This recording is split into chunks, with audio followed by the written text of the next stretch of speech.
Bonjour à tous et bienvenue pour cette nouvelle émission que j'ai le très grand plaisir d'inaugurer ce soir. Alors c'est une émission qui est encore un peu en chantier, qui se cherche encore, qui n'a d'ailleurs pas encore tout à fait trouvé son nom, mais dont on peut déjà dessiner les contours.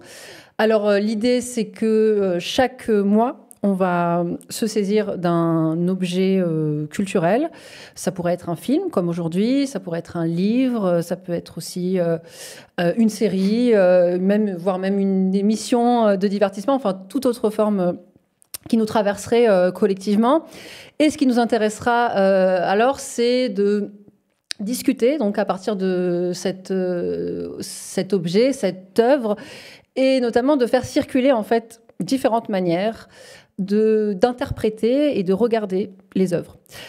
Alors ici, on est à PDH, donc ce n'est un secret pour personne que nous parlons à partir d'un ancrage extrêmement clair. C'est que donc, nous sommes des militants politiques, que nous tenons une ligne éditoriale décoloniale qui est reliée à une tradition de lutte historiquement tenue par les populations issues de l'immigration post-coloniale. Mais néanmoins, tout militant que nous sommes, nous n'ignorons pas que face à ce qu'on appelle la culture, face à ce qu'on appelle les questions esthétiques, à une œuvre artistique, eh bien les choses se compliquent.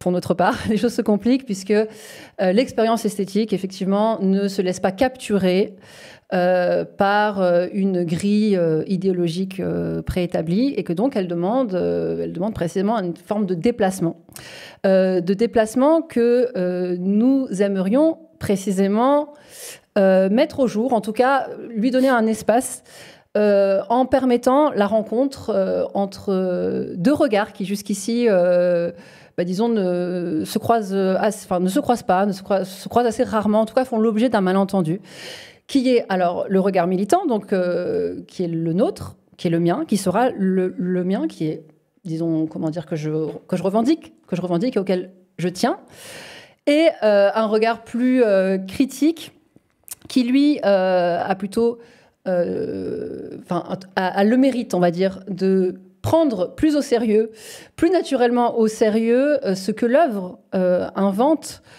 et qui échappe aussi à une lecture purement, disons, idéologique. Et donc, nous voulions mettre, non pas seulement en scène, mais en tout cas donner un espace à cette tension-là qu'on espère un peu féconde, donc de rencontre entre ces deux regards. C'est la raison pour laquelle je serai accompagnée ce soir d'Emmanuel Burdeau. J'ai la joie d'être accompagnée d'Emmanuel Burdeau. Joie partagée. Voilà. Donc, alors pour celles et ceux qui ne te connaissent pas encore, je te présente rapidement. Tu es critique de cinéma, tu es ancien rédacteur en chef des Cahiers du cinéma. Aujourd'hui, on peut dire que tu es très présent sur Instagram, que tu sévis sur Instagram. Moi, je pourrais dire que tu tiens une espèce de chronique quasi quotidienne de critique cinéma. Et plus récemment, tu as ouvert, alors je ne sais pas comment on appelle ça, un compte. Eux, ils appellent ça une newsletter. Je ne comprends pas bien pourquoi, mais c'est le nom que ça prend. Ouais. Bon, tu as une newsletter sur Substack, c'est comme ça que ça s'appelle. Ouais, c'est une plateforme qui se présente comme étant dédiée à l'écriture et qui est très avantageuse pour moi parce que ça permet de publier de manière extrêmement libre et que ça permet aux gens de me suivre sans créer de compte. Et de s'abonner. Et de s'abonner sans créer de compte. Donc pour ceux qui n'aiment pas être sur les réseaux sociaux, en fait, on s'y abonne comme à une newsletter et ils reçoivent, d'où le nom de newsletter, dès que je publie quelque chose, ils reçoivent un mail. Voilà. Ok. Et donc, c'est aussi un moyen de te soutenir financièrement. C'est aussi un moyen de me soutenir financièrement, bien sûr. Absolument. Bien sûr. Donc, je pense, par ailleurs, c'est bien si l'équipe veut bien, faire passer le lien vers cette plateforme. Alors, moi, je viens d'exposer les raisons pour lesquelles il me semblait important que tu sois là. Enfin, en tout cas, intéressant que tu sois là, parce que, précisément, ton regard de critique peut mettre fructueusement à l'épreuve le mien. sans pour autant le prendre de surplomb. C'est aussi la raison pour laquelle c'est toi à qui j'ai fait appel. Et toi alors, enfin, je sais pourquoi tu t'affiches comme ça cet exercice de parler avec des militants de cinéma, des militants aussi têtus et obsessionnels que nous. Je pense que d'abord on va voir comment ça fonctionne ce soir, parce que on va voir si ça fonctionne. Oui, il y a un côté expérimental. Exactement, je pense que le film qu'on a choisi de ce côté-là, je pense que le choix s'imposait pour commencer. Voilà. D'abord, on se connaît un peu tous les deux, et ça fait un certain temps qu'on discute, et que je pense que le plaisir et l'intérêt qu'on prend tous les deux à discuter, c'est justement qu'on n'est pas du tout au même endroit. Je dirais pas la même histoire du tout, culturelle, familiale, sociale, etc. Et pas la même position aujourd'hui. Et en même temps, moi j'ai lu Rester barbare, je lis ce que tu fais, j'imagine que l'inverse est vrai, je crois, le savoir, bon bref. Et moi je connais bien, alors je dirais deux choses, je ne veux pas être trop long, mais je connais bien le discours critique, évidemment, parce que c'est le mien. Donc je dirais le discours cinéma. Tout à l'heure, je me disais, peut-être, je dirais que j'ai un peu de lassitude par rapport à ça, ce serait trop rapide, mais c'est vraiment un discours que je connais très bien. Donc, lequel exactement ? Le discours critique, le discours cinéphile, le discours qui va dans le cinéma chercher le cinéma. Donc c'est un discours qui ne m'apporte plus grand-chose aujourd'hui. Pour dire la chose très clairement, quand j'ai commencé, je crois que je lisais à peu près tout ce qui se paraissait dans la presse sur les films qui sortaient. Aujourd'hui, je le fais beaucoup moins, voilà, parce que ça m'apporte moins, mais c'est une question d'âge aussi. Je connais aussi, parce que j'ai travaillé pendant longtemps au Cahier du cinéma, l'histoire d'une certaine rencontre entre la politique et le cinéma. Et comment cette rencontre s'est fait au sein des Cahiers à la fin des années 60 et des années 70. Je ne m'attarde pas. Voilà. Je sais qu'ensuite, les Cahiers en sont sortis, mais pour moi, ça reste quand même un moment qui est important. Voilà. Quoi qu'il arrive, ne peut pas être sans doute reproduit aujourd'hui dans les mêmes conditions, mais ça reste toujours à l'arrière de... Voilà. Je suis ce que fait PDH. Et j'aime bien l'idée d'essayer de voir si ma parole peut être un peu bousculée, quoi. Voilà. Je pense que je suis toujours un peu ingénu ou un peu innocent dans cette... Donc, peut-être je vais dire des choses qui vont tomber à côté. Mais bon, il se trouve que là, on a ce film, et que ce film, il appelle, je pense, cette double parole. Et que je pense aussi que... Alors bon, le film, maintenant, il est sorti... Donc, le film de Nana Lapide. Oui, bien sûr. Je pense qu'on a simplement... Voilà. Il est sorti le 17 septembre, donc ça fait 8 jours, en fait. Et en fait, on s'aperçoit que déjà en 8 jours, un certain nombre de choses se sont passées. C'est quand même assez étonnant. Il y a eu une grande excitation au moment de la sortie du film, ou plutôt, il y a eu une grande excitation déjà au moment de sa présentation à Cannes, qui s'est reportée logiquement sur le moment de la sortie. Et puis on s'aperçoit, c'est quand même assez effarant de voir que les choses vont très très vite, que 8 jours plus tard, l'excitation est un peu en train de changer de nature. Disons, le film a été très très bien accueilli par la presse. Aujourd'hui, où ce qui se dit sur les réseaux est quand même important, parce qu'il y a des gens, moi j'en suis la preuve vivante, mais il n'y a pas que moi. Il y a des gens qui sont des critiques de cinéma, ou pas des critiques de cinéma, d'ailleurs on n'a pas besoin de critiques de cinéma, qui postent des trucs sur les réseaux qui interpellent, qui sont intéressants. Donc on voit qu'il y a une espèce de retour de bâton. Une sorte de retour de bâton, voilà. Donc est-ce que nous on arrive trop tard ? Je ne crois pas, mais en tout cas on arrive au moment où il est possible de dire des choses depuis ta place, depuis la mienne, et éventuellement depuis leur croisement possible. C'est ce qu'on va essayer de faire. Moi, ça m'intéresse énormément, bien sûr. Ouais. Alors, donc tu l'as dit, mais bon, il faut peut-être le rappeler un petit peu. C'est effectivement le film dont il est question aujourd'hui. C'est le film du réalisateur israélien Nadav Lapid, intitulé Oui, donc qui est effectivement sorti au cinéma la semaine dernière, on peut dire. Donc, rapidement, le synopsis, ça raconte l'histoire d'Y, qui est un musicien précaire, on va dire, qui, pour gagner sa vie, participe à des soirées décadentes au sein de la haute bourgeoisie israélienne. Donc il a un truc entre un escorte, une prostituée, un clown, un bouffon. Bon, il est corvéable, voilà, pour s'en sortir, lui et sa compagne. Voilà, et donc il se trouve qu'à un moment donné, il se voit confier une mission qui ressemble un peu à un pacte faustien, en fait, qui consiste à composer à composer la musique d'un nouvel hymne national qui s'avérera être finalement un hymne génocidaire, enfin explicitement génocidaire, qui appelle à la destruction de Gaza et à l'anéantissement de l'entièreté de la population qui s'y trouve. Voilà, en gros, Et ça va être le moment pour lui d'une sorte de crise morale, d'épreuve existentielle, dont il va sortir. Ouais. Alors ça, on va en parler parce que moi, je trouve que justement, la crise morale, elle est purement sémantique. Enfin, elle est dite, mais elle n'est pas tout à fait. Elle n'est pas montrée. C'est peut-être une des choses dont on peut parler, en effet. Oui, elle est déclarée à un moment de manière très claire. Elle est déclarée, elle est prononcée, mais je trouve pas qu'elle apparaît... non, mais c'est une des questions, je pense que... Alors, c'est une drôle de manière d'entrer... Enfin, c'est pas une drôle de manière, c'est une des meilleures possibles d'entrer dans le film, mais c'est une des questions que pose le film. C'est un film qui dure 2h30, qui est long. C'est un film qui commence vraiment sur les chapeaux de roue, avec une scène de fête que tu as un peu décrite, très... disons orgiaque, quoi, voilà, où on voit ce couple tout de suite dansant, s'embrassant et se produisant de manière, je dirais, un peu à la fois triomphale, mais aussi grotesque, comme étant les esclaves du spectacle, disons, voilà.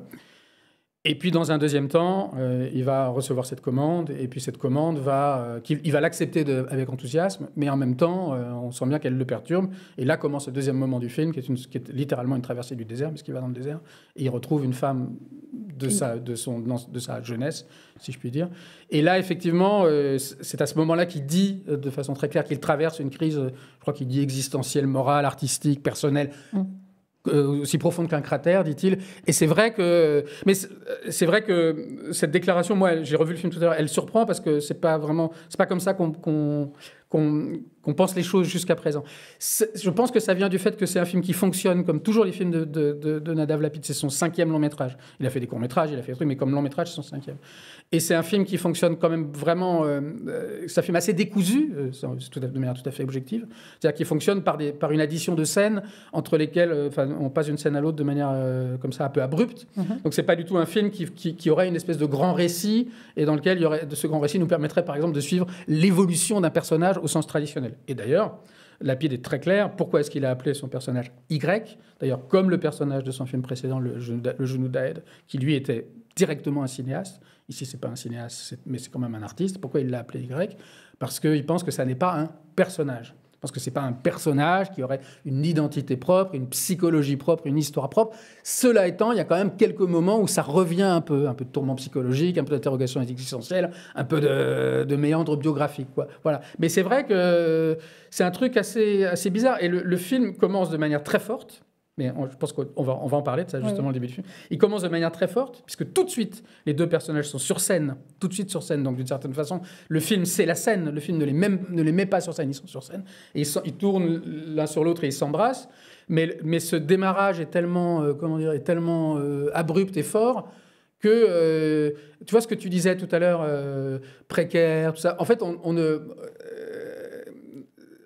lit le synopsis, on est presque surpris de ça. Parce que comme on est de plein pied avec eux, on n'entre pas dans ce qui pourrait être leur motivation à participer à ce genre de truc, puisqu'on est déjà à fond dans ce truc-là.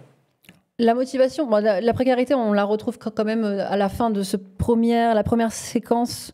Donc, la préfète, on va dire, le lendemain, tu sais, tu as ce moment où elle paye la babysitter qui demande un petit supplément. Voilà, et puis on les voit dans un appartement qui n'est pas celui que jusqu'ici on nous avait présenté, des grands espaces, des grandes choses.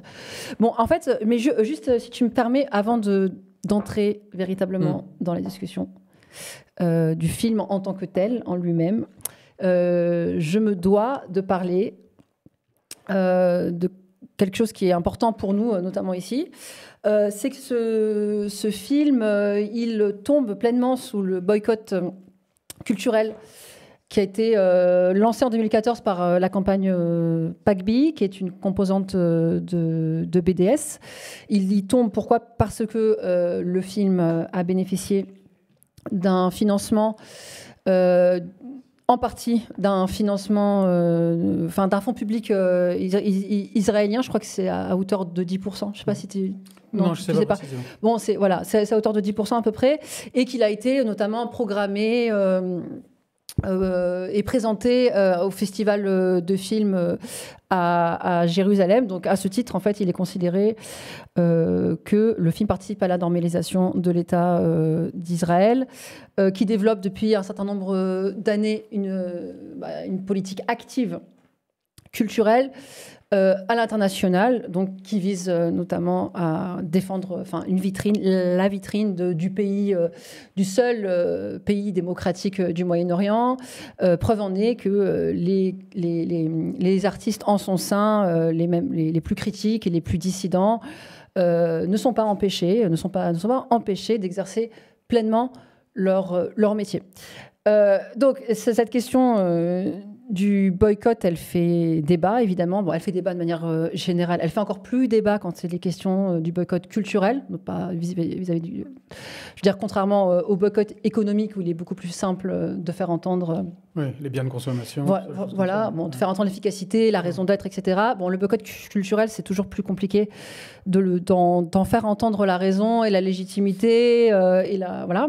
Bon, on ne va pas ouvrir ici, clairement, ce n'est pas le moment d'ouvrir la discussion sur le boycott culturel. Moi, j'invite par ailleurs, je vous invite à ce sujet à lire le livre du cinéaste Eyal Sivan, qui avait écrit un livre en 2016 à la Fabrique qui s'appelait Un boycott légitime. Il a coécrit avec Armel Laborie. Et potentiellement, moi, je me réserve aussi la possibilité de faire une émission spécialement sur le boycott culturel, parce qu'à mon avis, ça pose aussi des questions importantes.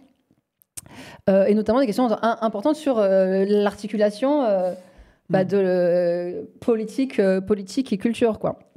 Donc, je disais que ce boycott, il fait débat. Il fait d'autant plus débat au sujet de ce réalisateur, puisque ce réalisateur, jusqu'ici, il s'est plutôt illustré par des films qui se veulent explicitement critiques, enfin qui en tout cas portent un geste extrêmement critique vis-à-vis de la société israélienne, ce film en particulier, et qu'il est aussi, Nadav Lapid, il s'est illustré lors de ses interventions publiques, même dans la séquence actuelle, de manière assez remarquable dans le débat public, où il a fait en sorte que puisse se faire entendre dans des dispositifs qui jusqu'ici empêchaient une parole véritablement critique de la société israélienne.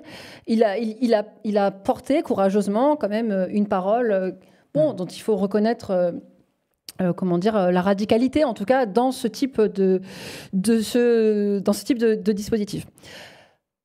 En ce qui nous concerne, nous, en tant que militants décoloniaux, nous nous tenons évidemment aux côtés de nos camarades palestiniens et pro-palestiniens qui soutiennent et qui appellent à ce boycott, tout en considérant néanmoins, pour ma part en tout cas, qu'il y a matière à parler de ce film, de l'intérieur de lui-même, alors pour différentes raisons. Donc, je me permets encore... Moi, je suis là, je bouge pas. Hein. Ouais, je fais un petit tunnel, mais en fait, c'est important qu'on comprenne comment on en est arrivé à faire cette émission, en fait, le cheminement de cette émission, qu'est-ce qui s'est passé exactement. Il se trouve, donc moi je vais raconter ma rencontre avec le film. C'est pas la rencontre avec moi qui est bien aussi, mais la rencontre avec le film, où j'apparais quand même, je crois. Oui, pas dans le film. Tu joues un rôle clé. Tu joues un rôle clé, puisque je visionne le film pour la première fois en projection presse, et donc grâce à toi, parce que c'est toi qui m'y emmène. Donc on y va ensemble, projection presse. Donc à ce moment-là, pour être tout à fait honnête... Et la jeune femme qui est là te présente d'ailleurs comme mon plus 1. J'ai dit que c'était une vraie personne, mais bon, pardon, continue. Donc à ce moment-là, moi je n'avais pas du tout en tête des considérations liées au financement du film. Enfin, c'était pas du tout, j'avais pas ça du tout en tête. Est-ce que le film était financé ou pas par des fonds israéliens ? Je le découvre en fait en regardant le film. Et même là, je me pose pas du tout la question de la possibilité de son boycott. Mais t'étais curieuse du film, quoi qu'il en soit. Voilà, mais ce que je veux dire, c'est que donc il y a un sentiment qui s'est emparé de moi, je le dis vraiment comme ça, j'étais assaillie, quoi, quasiment, par un sentiment durant, je dirais, les 30 premières minutes, voire la première heure, qui est donc indépendant de ces considérations, c'est-à-dire de mes considérations militantes traditionnelles habituelles. Je n'avais pas précisément d'a priori. Mais pendant 30 minutes, voire une heure, j'ai ressenti vraiment un rejet absolument viscéral du film. Mais un rejet que je revendique pas. C'est-à-dire que c'est presque un rejet que même je peux qualifier presque d'injuste. C'est comme une espèce de... J'opposais un nom pour le coup. Un nom, comment dire, de principe, quoi. C'est-à-dire indépendamment de ce que le film me proposait à voir. Et donc, je me suis interrogée, se dire, mais pourquoi est-ce que... Enfin, qu'est-ce qui s'est passé à ce moment-là? Pourquoi j'ai refusé d'entrer dans ce film?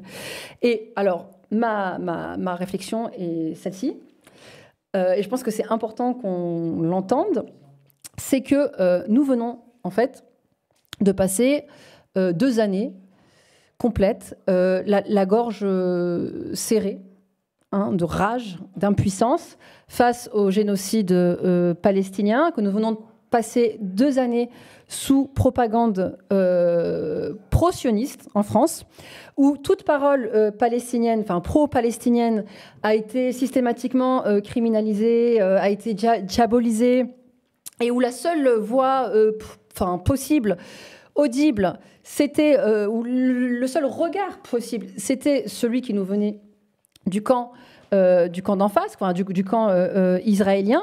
Et donc là, moi, je me retrouve face à un film, à ce moment-là, après, avec cette espèce de gorge, de gorge serrée, je me retrouve à un film qui me propose encore un regard israélien, qui filme le post-7 octobre du point de vue purement et strictement israélien, aussi critique et dissident soit-il, je le conçois et tout, mais qui le filme en plus comme étant un drame israélien, un malheur israélien, je veux dire même le génocide des Palestiniens est envisagé et nous est présenté comme le drame de l'ensauvagement de l'âme israélienne.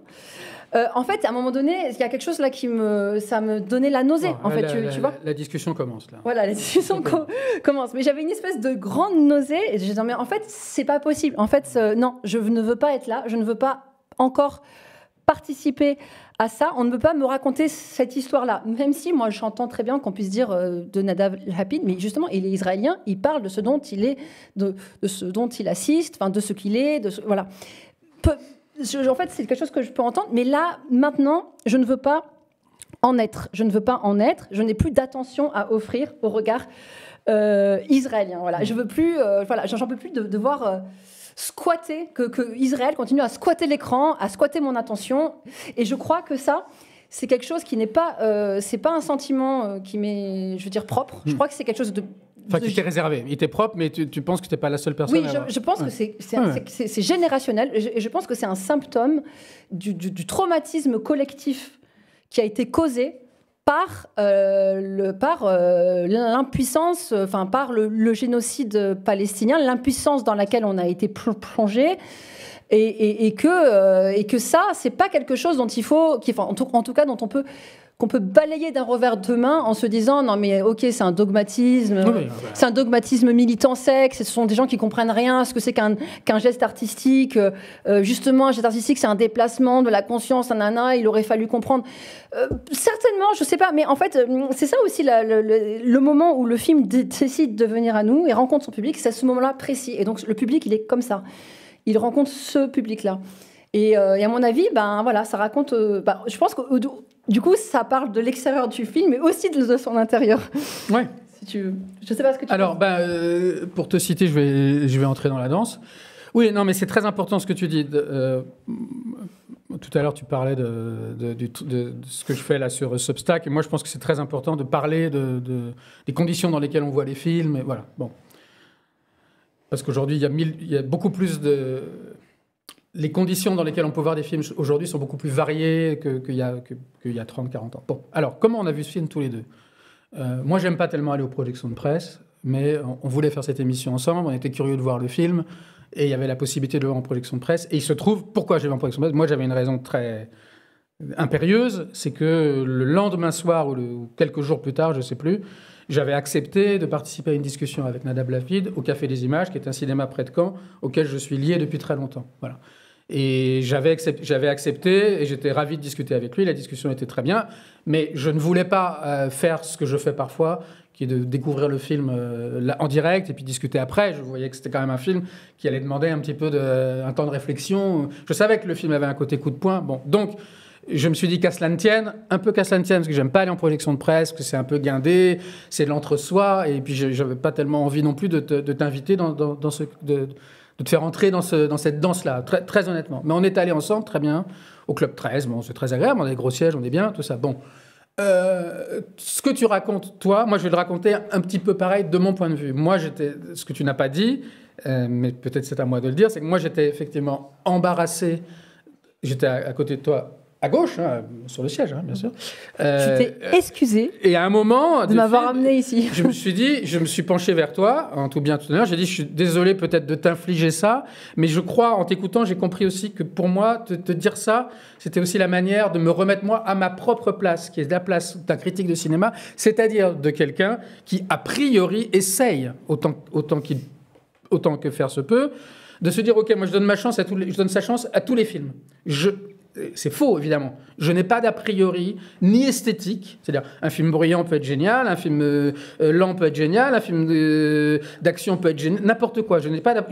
J'essaye de faire en sorte de voir ni a priori esthétique, ni a priori politique. Évidemment que j'en ai. Mais je dois faire en sorte de me dire que je n'en ai pas. Donc, je m'assois devant ce film, et ma position n'est pas la tienne. Tu l'as très bien expliqué, la tienne n'est pas dogmatique, mais elle est autre. Okay. Et peut-être moi, ce que je peux apporter, c'est que ce rejet que tu as ressenti, moi, je l'ai ressenti aussi, sans doute pas...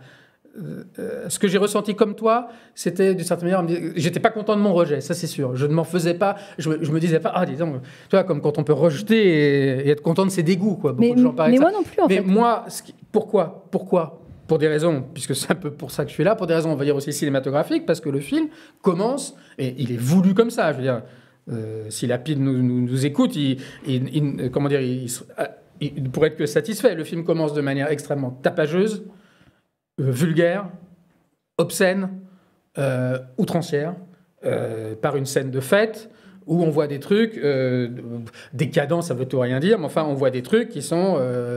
de l'humiliation. Jet set, de l'humiliation et tout. Puis ensuite, une scène un peu de sexe où la sexualité passe surtout par des histoires d'oreilles. Donc, le film est voulu au départ comme une agression. Je pense que personne ne peut dire le contraire. Bon. Et moi, j'étais gêné parce que je me disais, moi, c'est mon boulot de voir ce genre de film. Tu parlais tout à l'heure de boycott. Mon boulot, c'est de dire, il n'y a pas de boycott a priori. Moi, je vois tout. Après, j'ai ma sensibilité, j'ai mes trucs, j'ai mes boycotts intérieurs. Mais moi, je ne peux pas prôner un boycott. Je dis, moi, c'est mon boulot de voir ce genre de film. Et ce film, je vais l'aimer, je ne vais pas l'aimer, mais c'est mon travail. Mais Louisa, ce n'est pas son travail. C'est une militante. Et effectivement, peut-être elle n'a pas envie de voir ça, parce que, bon, voilà. Donc, je me suis dit, excuse-moi d'imposer ça, mais c'était une manière aussi, encore une fois, de me remettre à ma place, de me dire, n'essaye surtout pas de te mettre à sa place à elle est assez grande, et d'ailleurs, tu m'as répondu, et je me suis détendu, et d'ailleurs, le film lui-même s'est détendu, comme quoi, tout c'est bien fait, tu m'as répondu, mais non, t'inquiète pas, de toute façon, j'étais curieux du film. Mais, ce qui est intéressant là-dedans, enfin, on peut rester là-dessus, mais moi, ce que je trouve très intéressant, et je m'étonne que ce soit une question qui soit si peu posée à propos du film, peut-être parce qu'elle est trop énorme, c'est que tout de suite, le film nous propose, et ce n'est pas la première fois que Nadav Lapid fait ça, mais sans doute qu'il n'était jamais allé aussi loin. D'ailleurs, c'est intéressant, quand on regarde la progression de ces films, Le Policier, que j'ai revu la semaine dernière, c'est un film assez impressionnant, mais c'est un film très très calme, qui est un film dans lequel il y a aussi des choses comme ça sur la violence de la société israélienne, le virilisme, le culte de la force. C'est absolument là, mais sans ce caractère agressif qu'il y a dans ce film-ci, et même dans Le Genou d'Aed, et même d'une certaine manière dans Synonyme. C'est-à-dire sans la musique, sans le montage accéléré, sans les audaces formelles. C'est un film d'une grande maîtrise qui est plutôt glaçant.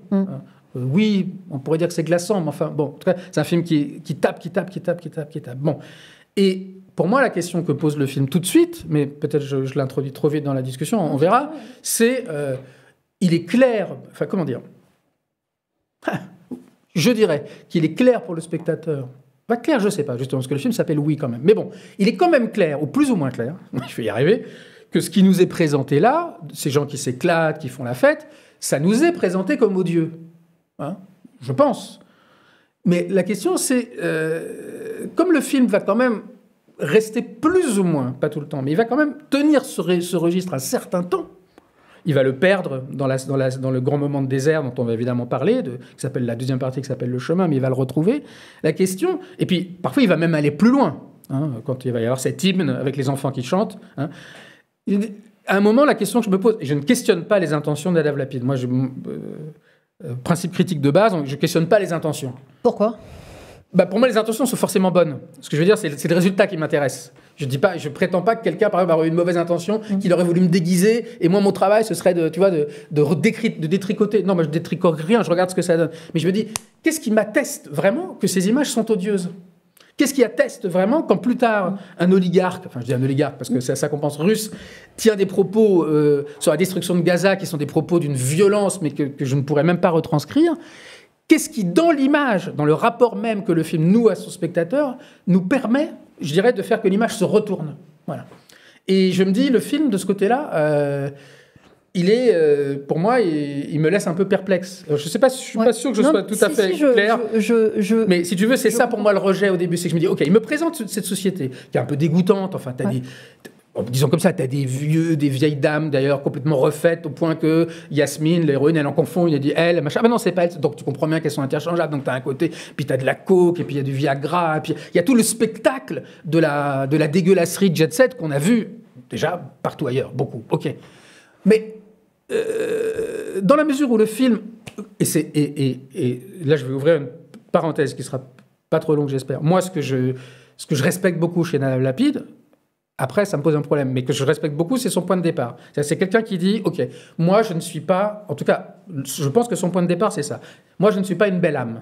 C'est-à-dire, je ne vais pas vous proposer, sur une situation catastrophique, un point de vue raisonné, en me mouchant du coude et en mettant je sais pas comment dire, un mouchoir sur le nez. Je ne suis pas une belle âme. Hein. Moi, je ne dis pas... Je n'ai pas le privilège du recul. Oui, je me salis les mains, quoi. Voilà, je me salis les mains. Mais ce qui m'étonne, et puis je vais le dire très vite pour te le relaisser la parole, c'est qu'au contraire, je trouve que c'est quelqu'un qui se prend trop vite son parti de l'inverse. C'est-à-dire c'est quelqu'un qui ne cesse de répéter dans les entretiens, et à la limite on peut dire qu'importe les entretiens, mais le film est vraiment ça, quelqu'un qui dit non, à situation obscène, film obscène. Je dis ok, le recul, moi je suis d'accord que le recul c'est une facilité, il y a un côté l'artiste dans sa tour d'ivoire qui regarde et qui dit ça s'agite un peu par là-bas, mais dire au contraire à situation obscène, film obscène, je trouve que là le bâton est trop vite tordu dans l'autre sens. Voilà. Non, mais je pense que ce début nous met face à ça. Mais d'ailleurs, il en dit quelque chose sur la question du oui. Même il considère que c'est un film qui fait un peu rupture dans sa filmographie à ce niveau-là. Ouais. Tu peux le contester, mais en tout cas, même si tu ne t'intéresses pas aux intentions, mais il n'empêche que c'est intéressant. Mais c'est intéressant, voilà, de la manière dont il aborde aussi sa propre filmographie. Il me semble, si je comprends bien, que ce fameux oui, enfin ce grand acquiescement. C'est un acquiescement où il se dit, en fait, les films précédents, c'est des films où je disais non, tu vois, où je disais non. C'est-à-dire, voilà, je faisais ce grand face-à-face avec mon pays. D'ailleurs, on pourrait peut-être parler ensuite, si tu veux, de la note que tu as publiée hier sur ta plateforme. Où tu parles comme ça de face à face, d'interpellation. C'est un cinéaste qui interpelle son oui, c'est le mot qui manque d'ailleurs, interpellation, voilà. Absolument. Ouais. Il interpelle, et donc il y a comme ça une espèce de face à face avec ce pays-là. Et donc, moi, je pense que au regard de ça, il y a quelque chose effectivement qui c'est un peu déplacé dans ce film-là, où il n'y a pas cette interpellation, au sens où tu sens qu'il décide d'épouser complètement les formes du monstre. En fait, même de le devenir un petit peu. De dire, voilà, je vais embrasser le monstre. Il a interpellé, la rencontre a eu lieu. Voilà. Il a interpellé, on lui a répondu, la rencontre a eu lieu. La rencontre a eu lieu. Voilà, c'est le moment de la rencontre. Donc, j'épouse complètement les formes de ce monstre-là. Je le tiens, enfin, je le deviens quasiment. Et puis, à l'intérieur, puisqu'il est ce monstre, il est aussi quasiment obligé aussi de donner à voir la vitalité de la maladie, entre guillemets. La vitalité, la puissance qu'il y a à l'intérieur de ce monstre-là. Donc, c'est pour ça aussi qu'il y a quelque chose dont on peut dire, tiens, il y a... c'est étonnant, on a l'impression qu'il fait corps... Enfin, on ne sait plus si vraiment il est en train comment dire... Enfin, il empêche cette distanciation critique, précisément aussi parce qu'il est, ça y est, il est complètement à l'intérieur de la maladie. Il est la maladie. Je suis absolument d'accord avec toi. Et bon, en ça, moi, je trouve qu'il y a quelque chose d'intéressant. En vérité, il y a quelque chose qui est intéressant, mais qui finit, à mon sens, par s'épuiser parce que c'est un film qui, alors ça, c'est assez répétitif. Voilà, on y reviendra. Mais vraiment, la grande chose qui m'a, d'ailleurs, regarde, j'arrête pas de faire le geste. La grande idée pour moi dans ce film, le truc, c'est que c'est un film qui est tourne en rond, qui ne cesse de tourner en rond. C'est un film un peu, comment dire, comme un œuf plein. Alors, peut-être qu'on peut je vais te laisser peut-être réagir sur ça, mais... Sur ton geste, je l'aime bien. Non, mais parce qu'il y a plusieurs déclinaisons. Je veux dire, la raison pour laquelle il tourne en rond. Ouais. Bon, d'abord pour cette correspondance, effectivement, le fait qu'il soit collé à son sujet, dans la forme... Enfin, je veux dire, cette correspondance parfaite entre... la manière de filmer, est-ce qu'on veut montrer obscénité, donc je filme de manière obscène l'obscénité, il y a quelque chose qui neutralise un peu le... Enfin, je veux dire, on a l'impression que ça s'annule, quoi. Il y a un moment donné, ça s'annule, et ça neutralise. Pardon, mais c'est évidemment toute la question du film. Voilà, si tu veux nous montrer l'obscénité... Il y a une forme d'obscénité esthétique, qui n'est pas un jugement de ma part, et qui, je pense, est absolument voulu par Lapide, qui vient à la rencontre d'une obscénité politique ou qui l'épouse. Et la question, c'est ce que... J'ai un peu un mot que je voulais reprendre, mais j'ai oublié à l'instant. Mais effectivement, c'est... Que donne cette noce? Qu'est-ce qu'il en ressort? Moi, je pense que dans l'esprit de Nadav Lapide, et moi, j'aurais plutôt tendance à penser que c'est déjà ce qu'il faisait dans les films précédents, je vais peut-être en dire un ou deux mots pour faire un peu le moment Monsieur Cinéma, j'ai tendance à penser que, selon lui, comment dire, l'obscénité esthétique triompherait, c'est-à-dire qu'il prend Israël à son propre jeu, et qui pense que peut-être c'est lui qui va gagner, ça me semblait déjà compliqué dans les films précédents. Aujourd'hui, j'irais presque jusqu'à dire que c'est irréalisable. Bon, mais si je dis 3 mots sur les films précédents comme ça, sans être trop long. Effectivement, j'ai eu envie de faire ce petit texte parce qu'il se trouve que j'ai revu les films précédents, pas tous, mais j'ai revu Le Policier, Policeman. Alors, le titre original, je pense, en fait, c'est plutôt Shooter, c'est-à-dire c'est pas simplement un policier, c'est un tireur d'élite, je dirais. Bon. Un film que j'avais vu à Locarno il y a longtemps, que je n'avais pas revu, qui m'avait beaucoup frappé, notamment une scène qui était très frappante, en effet, une scène de barbecue où des mecs, parce que c'est 5 mecs qui composent une sorte d'unité d'élite dans la police israélienne, se retrouvent avec leurs compagnes, et c'est le barbecue, mais c'est le barbecue super viril, quoi. Bon. C'est vraiment ils se battent, enfin je sais plus exactement quoi. Cette scène m'avait frappé. Bon, c'est un film d'un point de vue comme ça, je dirais, voilà, pour faire cinéma, de metteur en scène très fort. Bon.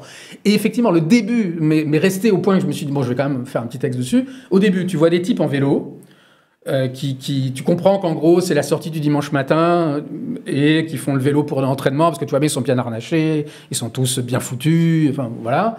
Ils montent, en même temps, c'est pas non plus une énorme épreuve, parce qu'à un moment, ils redescendent. Enfin, ils s'arrêtent sur une espèce de promontoire, et puis ils sont tous les 5. Bon, c'est des mecs entre 25-30 ans, bien foutus.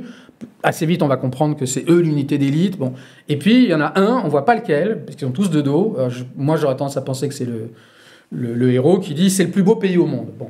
Première phrase du cinéma de Nadav Lapide. Bon. Après, j'exagère un peu, il a dû faire des courts-métrages avant, mais c'est quand même une sacrée entrée en matière, quoi. Tu vois, tac.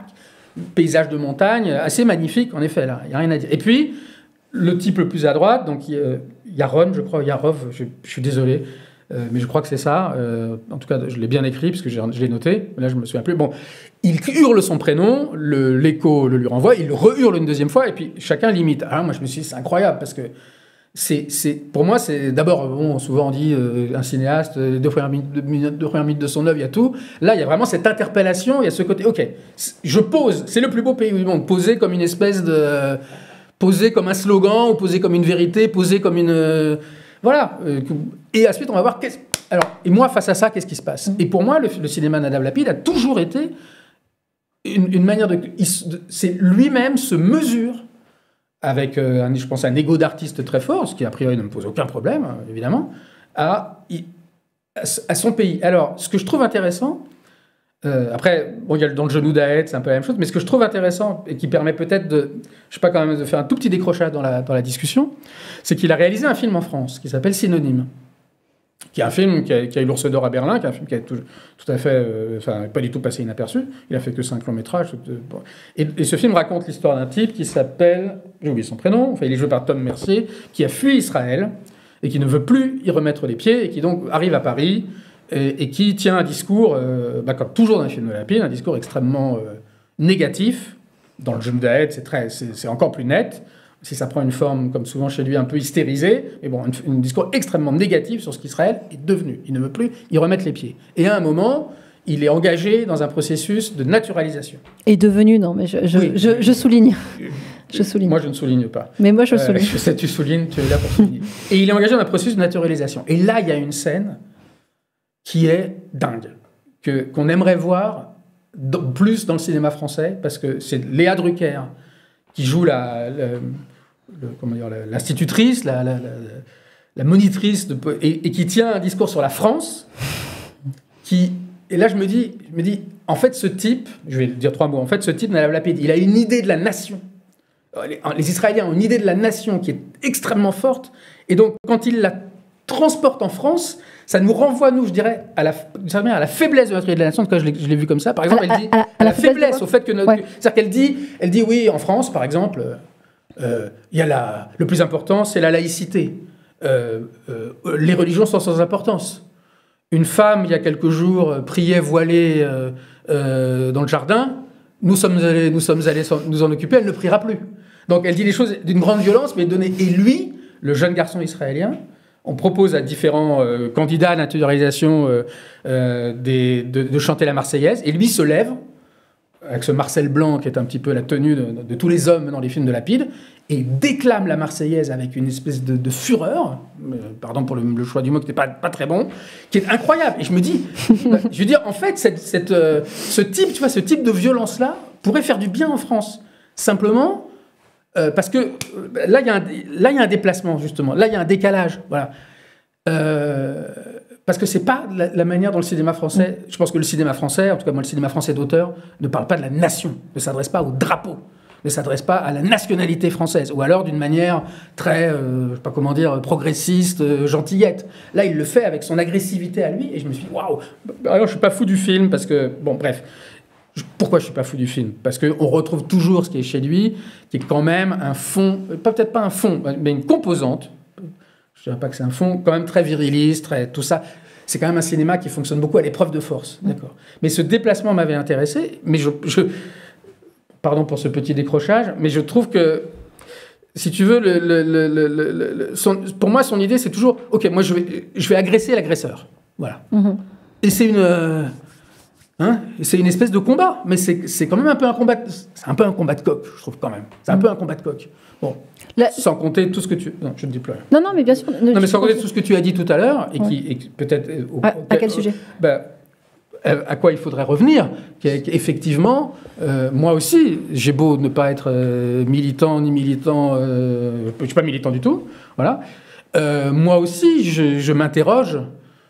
Tu l'as très bien dit tout à l'heure, et je me permets de le reprendre. Je m'interroge en effet sur la façon de présenter la guerre comme étant en effet un drame qui est en train d'arriver à la société israélienne. Oui, ça.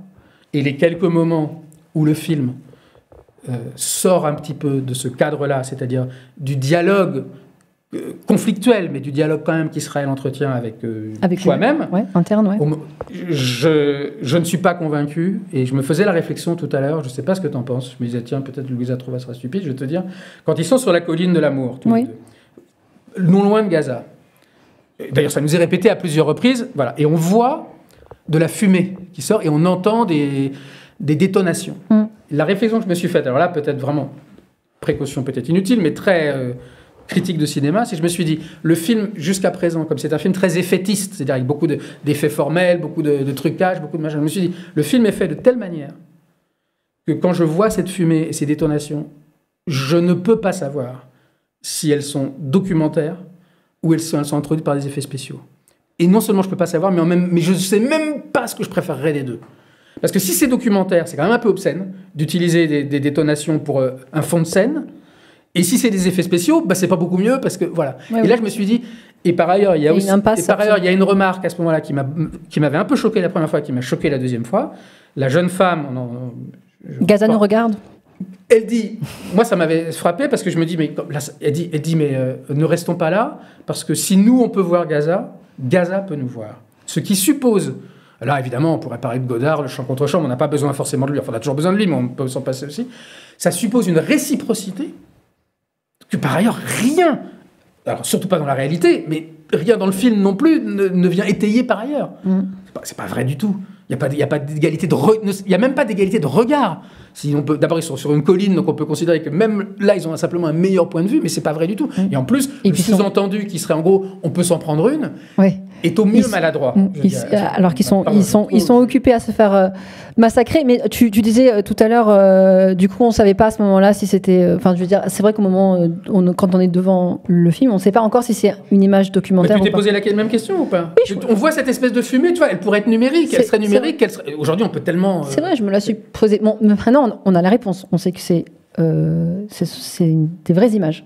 Comment tu... parce que c'est documenté. Enfin, je veux dire, d'ailleurs... Je sais pas si je parle D'ailleurs, c'est une anecdote. Attends, c'est une anecdote. C'est l'anecdote, je crois, favorite des journalistes quand ils posent quand ils parlent, quand ils reçoivent Nadav Lapid. C'est ce moment... on n'arrête pas de lui poser la question, mais alors, qu'est-ce que ça vous a fait de tourner des scènes alors que derrière vous, vous pouviez voir et entendre les détonations des bombes qui tombaient sur Gaza. Comment c'était? Bon, question qui me semble... émotion? Voilà, obscène. Pour moi, obscène. Le truc, alors, il y avait du frisson, hein, il y a quelque chose de vraiment, je veux dire, j'ai même pas besoin de l'étayer. La réponse qu'il fait, mais en même temps, je vois pas quelle autre réponse il pourrait faire. Bon, il dit quelque chose comme, évidemment que la question que je me pose à ce moment-là, c'est entre le début de la scène et la fin de la scène, combien de morts, combien de victimes. Ouais. Et donc, il se dit, voilà, c'est cette question. Et en fait, en général, ça s'arrête là. Mais moi, je me dis, ok, cette question s'est posée. Donc, c'est une question un peu éthique, on va dire. La question se pose, éthique, et si je comprends bien, elle ne résulte... elle n'aboutit sur rien. C'est-à-dire qu'il s'est posé la question... Elle aboutit sur rien dans le film, tu veux dire? C'est-à-dire qu'en tout cas, elle n'a rien empêché. C'est-à-dire qu'on a une scène... En fait, en dehors du frisson de se poser la question... En dehors de ce frisson de se dire, mon Dieu, combien de morts depuis le début de cette scène, le film a continué à se dérouler comme il devait comme il devait continuer à se dérouler. Le génocide n'empêche rien. Et moi, je trouve que vraiment, il y a quelque chose qui est, qui est presque qu'on pourrait appliquer à l'ensemble. Enfin, je veux dire géopolitiquement, tu vois ce que je veux dire, c'est que le génocide n'empêche pas effectivement le tournage de ce film. Le génocide n'empêche pas non plus la terre de tourner. On en fait l'expérience tous les jours. Et là, il y a une espèce une grande violence, une grande obscénité qui est presque reproduite par le film, par les conditions de ce film-là, que moi qui me saute aux yeux, qui me saute aux oreilles quand j'entends ça. J'entends, oui, je me suis arrêtée 3 secondes en me posant la question, et puis on a continué, et puis on s'est dit, ça peut faire office de décor par ailleurs, ces bombardements, ça peut donner du cachet. Et en même temps, si on les avait... et je comprends l'impasse que ça... C'est forcément une impasse. Parce que, comme tu dis, on aurait pu aussi lui reprocher de ne pas l'avoir mis, tu vois, d'avoir occulté complètement. Là, il y avait quelque chose, une manière de dire, ça existe aussi. Je pense qu'il y a une confusion. Donc, ce truc de... Comment on appelle ça, de l'impasse, de la chose qui tourne en rond, etc. Parce que vraiment, ce qui est mis en scène à ce moment-là, c'est toutes les questions, c'est l'âme torturée du réalisateur et de l'artiste israélien qui, malgré tout, comme tu dis, s'interroge sur ce que Israël est devenu. Et donc, si on s'interroge sur ce que Israël est devenu, c'est qu'on croit quand même qu'Israël, à un moment donné, a été quelque chose d'aimable, de beau. En tout cas, renvoie à une espèce d'âge d'or, quoi. Il y a un moment où c'était bien. Et ça, vraiment, moi, ça, pour moi, je n'arrive pas à comprendre quel est ce grand mythe. C'est un mythe absolu. C'est un choix qui repose sur un socle idéologique très clair, quoi, qui fait pas du tout rupture avec le sionisme, qui est une forme de sionisme de gauche, en fait, qui considère que, le problème, c'est la manière dont le projet israélien, le projet sioniste a été presque falsifié de la même manière que l'hymne national a été falsifié Parce qu'en fait, cet hymne, ce poème-là, il est dit, d'ailleurs, il est indiqué dans le film que ce poème-là était d'abord un poème qui n'avait rien à voir avec le poème génocidaire. C'est un poème qui appartient en plus à la culture, au récit fondateur d'Israël. C'est ça qui est indiqué dans le carton. Ouais. Parce qu'il est je crois qu'il est même antérieur à 48, enfin un tout petit peu antérieur à 48, voilà. Il me semble. Et qu'il a été falsifié. Et moi, je suis désolée, comme j'ai des réflexes maintenant, des militantes j'ai un radar de cette idéologie, sioniste de gauche, qui consiste à dire, en fait, le problème, c'est pas Israël en tant que colonie, c'est pas les origines, c'est pas la manière dont Israël s'est établi, c'était une belle idée à l'origine. Le sionisme était une belle idée qui a été mis entre de mauvaises mains, en fait, qui a été mis entre de mauvaises mains et qui maintenant se retrouve absolument falsifié. Maintenant c'est l'horreur et c'est aussi, et je veux dire, on comprend mieux du coup, si on tient encore effectivement à ce récit-là, on comprend pourquoi c'est si torturant, pourquoi il a une âme aussi torturée, parce que sinon il y aurait même plus de torture, en fait, il suffit de rompre. En fait, rompre, c'est pas forcément facile non plus. Oui, évidemment, mais je veux dire, là, on sent qu'il y a un attachement, une espèce de nostalgie, vraiment une grande nostalgie à ce pays-là, qui est le sien, certes, et tout. Mais bon, voilà. Non, mais moi, j'avais une question à te poser dans un instant, mais si moi, je reformule un peu dans mon langage à moi, si je puis dire, ce que toi, tu dis, c'est que...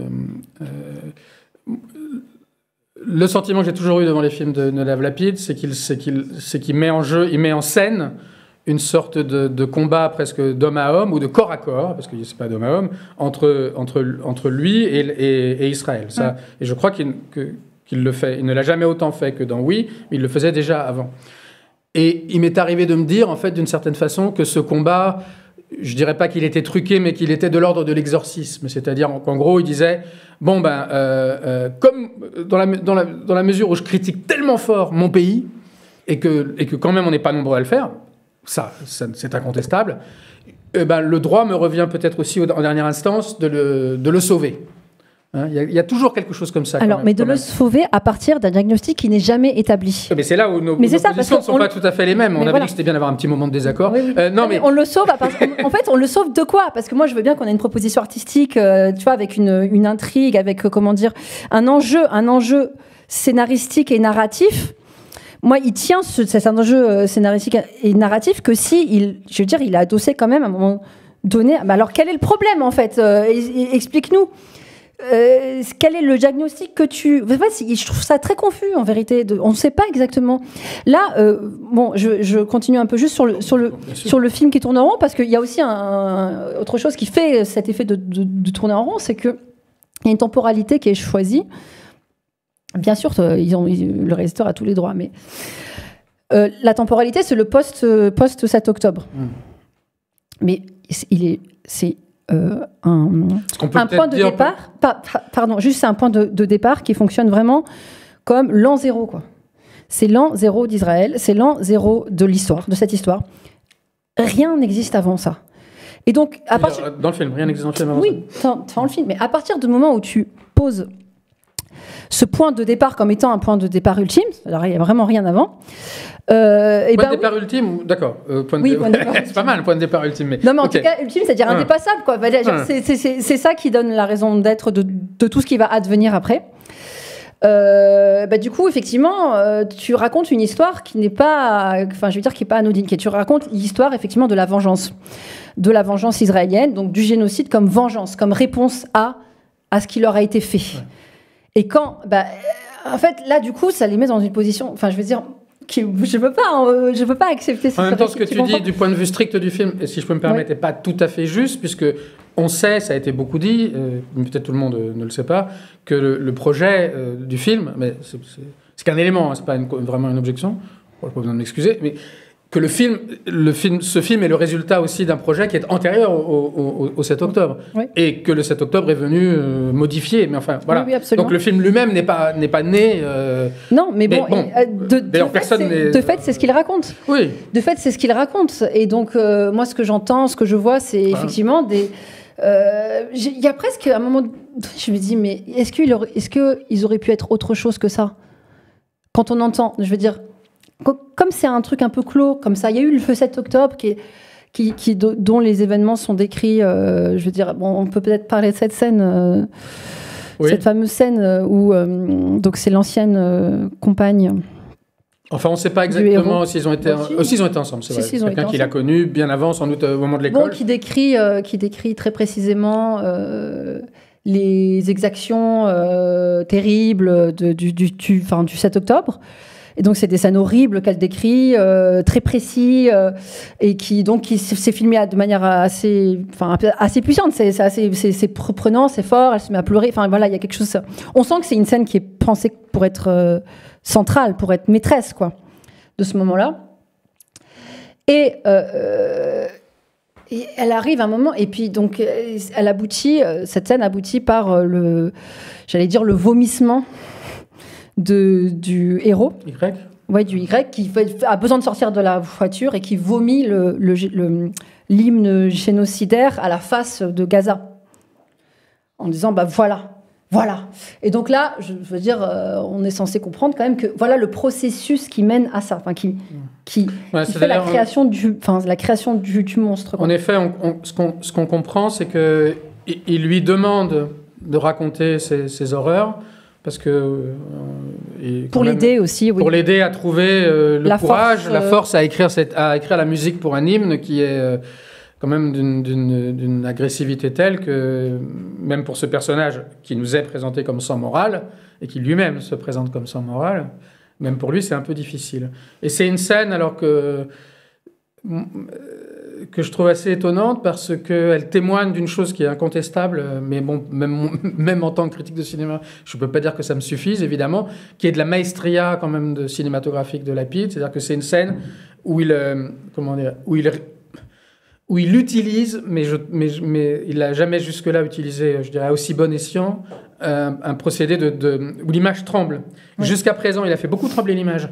En faisant trembler la caméra, par des espèces d'effets. Mais là, elle tremble parce qu'ils sont sur une route caillouteuse, donc c'est la voiture qui tremble. Et donc le visage de l'actrice est saccadé. Mm-hmm. Ces saccades ont été, encore une fois, je dis, jusque-là réalisées, je dirais, par trucage, presque par effet de montage, alors que là, elles sont dans le plan. Et ça crée quelque chose d'assez, je trouve, d'assez fort. Bon, en même temps, bon... Voilà, je sais ce que tu... Mais ce film est surprenant parce que... En fait, on a l'impression qu'après, du coup, ça revient au départ. C'est-à-dire, on se dit, en fait, on essaie de s'en sortir, mais du coup, ça nous rattrape forcément. Donc, en fait, on se remet à devenir les monstres que... Voilà. Du coup, on voit pas trop comment sortir de... Donc, c'est peut-être... Non, mais le film parle rarement...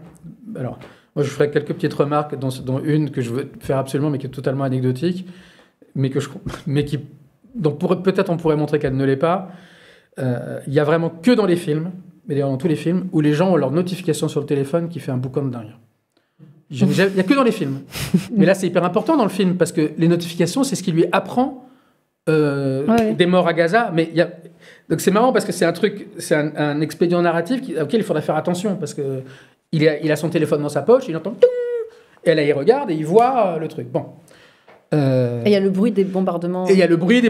Oui, mais c'est permis par le bruit de notification, qui est un truc... voilà. C'est comme, d'ailleurs, il n'y a que dans les films, hein, je le dis, parce que je suis là, moi, pour parler films, il n'y a que dans les films où quand les gens tapent des messages, ça fait le bruit.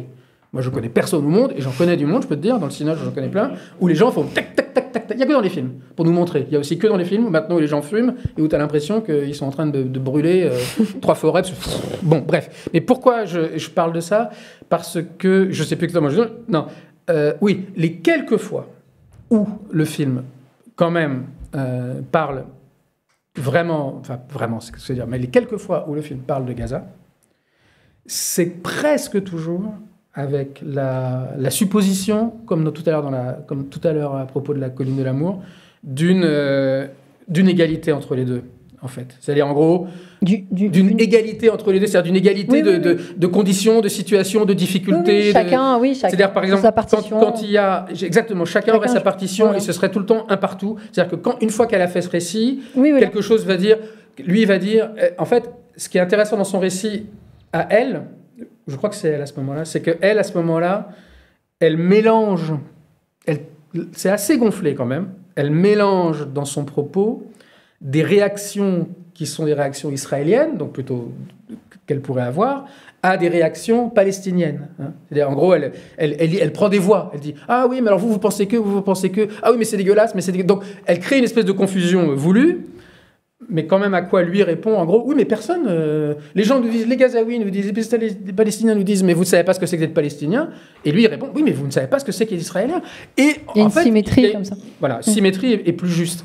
Et bon...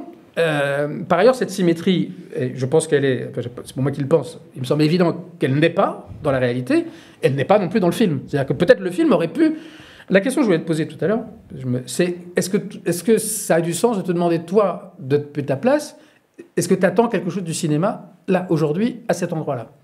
Ou est-ce que tu penses que de toute façon... Parce que c'est quand même un peu... Moi, la question que je me suis posée, je me suis dit, bon, il a beaucoup d'audace.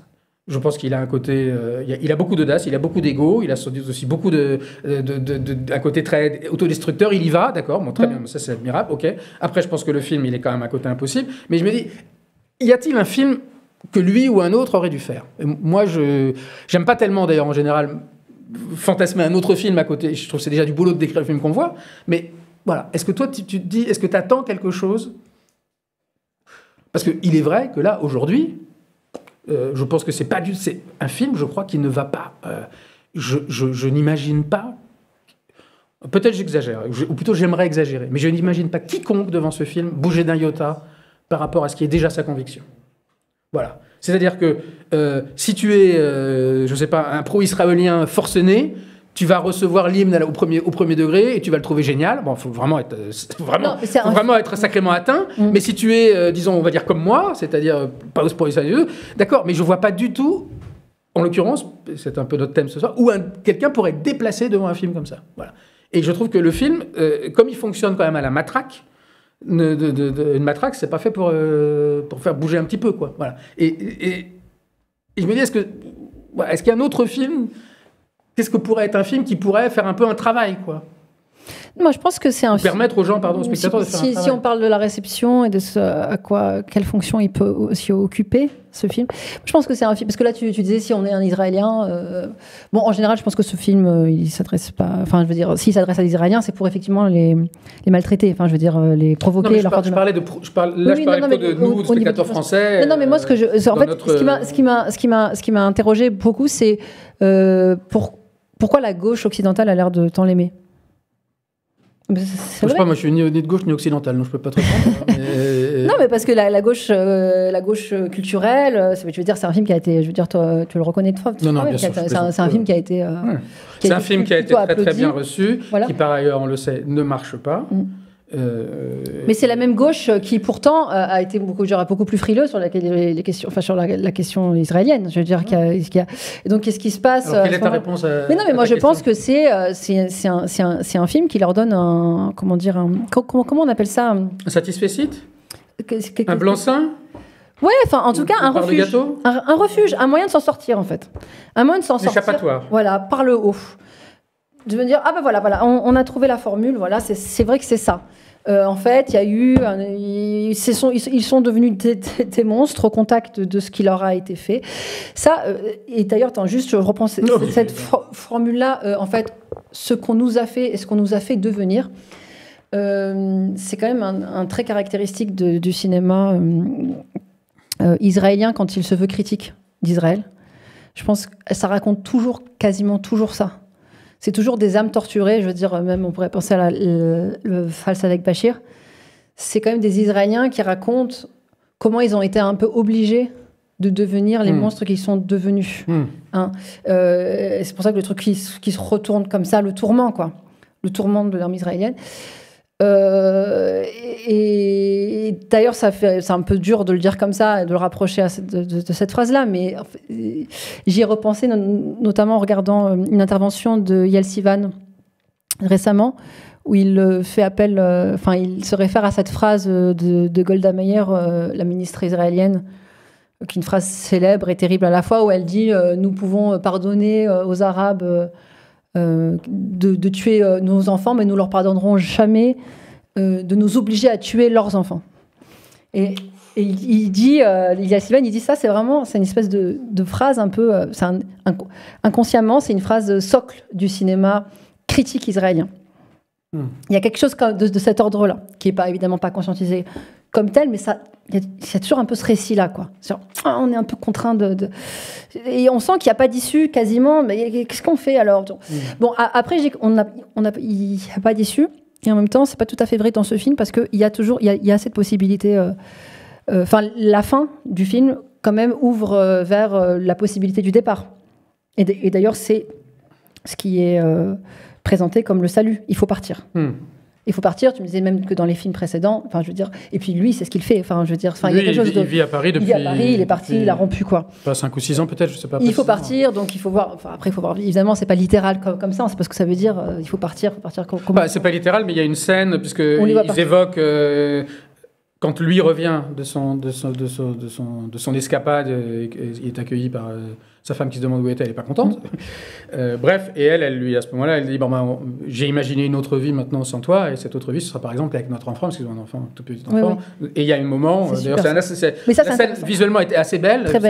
Elle est introduite comme ça, parce que tout à coup, on est dans un train, on traverse la campagne européenne à l'automne, c'est assez étonnant. Voilà. Mais moi, je dirais que c'est là qu'il est même le plus radical, mais je veux dire sur le plan, puisque apparemment, je suis la sentinelle idéologique. Ah bon, parce que c'est ce qu'on dit là, que tu es la sentinelle idéologique? Non, je veux dire, dans le dispositif. Dans le dispositif, non, mais je veux dire, même sur le plan je dirais, idéologique, moi je pense que c'est là où il va le plus loin. C'est quand il parle donc, de cette issue du retour, voilà, parce qu'on pense au départ du colon, quoi, évidemment. Mais aussi c'est plus fort encore quand il dit. Quand elle dit, c'est Yasmina qui parle de son fils, et elle dit, mais moi je veux que quand il grandisse, en fait, que le nom d'Israël ne lui soit pas connu. Qu'il ne lui dise plus rien, quoi, qu'il oublie complètement, qu'il n'y ait plus ça n'existe plus, quoi. Ça, là, il va très loin. En fait, ça ouvre quelque chose. Pour nous, moi, qui fait écho, je veux dire, qui fait écho, qui va aller jusqu'à l'antisionisme, en fait, qui va jusqu'à cette. Bon, ça me paraissait. Ça me paraissait intéressant. Mais bon, attends, du coup, je suis un peu... Hein? J'attends. Non, mais vas-y, si tu veux. Non, j'ai rien à dire, mais rien. C'est vrai? Rien du tout. Putain, à l'instant, là, comme ça, rien. Non, mais simplement, parce qu'il y a quelque chose qui revient constamment, tu sais, c'est le fait que le film... comment dire, en fait, se présente comme une expérience sensorielle, quoi. Quasiment. En fait, c'est ça, c'est une expérience sensorielle de ce qu'est, je vais dire le fascisme, mais ça veut plus rien dire. Je vais dire dans ce cas-là, c'est la fascisation, la propagande. Enfin voilà comment on est embrigadé comme ça et on est pris là-dedans. Et en fait, ça prend la forme d'une fête. C'est-à-dire que je pense qu'il y a différentes façons aussi de présenter le pouvoir fasciste. T'as une façon de le dire qui pourrait dire, ce sont des gens durs. Des gens tristes. Des gens tristes, ternes, tu vois, qui sont exsangues, je sais pas, qui sont incapables de jouir de la vie, tu vois. Alors que là on a des jouisseurs, voilà. On a des jouisseurs. Bon, c'est intéressant aussi de voir comment la fête est, je veux dire, la fête est du côté des fascistes, quoi. La fête, voilà, c'est des gens qui savent, qui vivent. Ceux qui se demandent quoi faire ce soir, donc la fête est du côté des fascistes. Oui, je veux dire, aujourd'hui, c'est ça que ça. Je vais dire aujourd'hui, non, mais c'est intéressant de dire, c'est un affect, c'est devenu un affect fasciste. La joie, la puissance, c'est passé de l'autre côté, quoi. C'est passé de ce côté-là.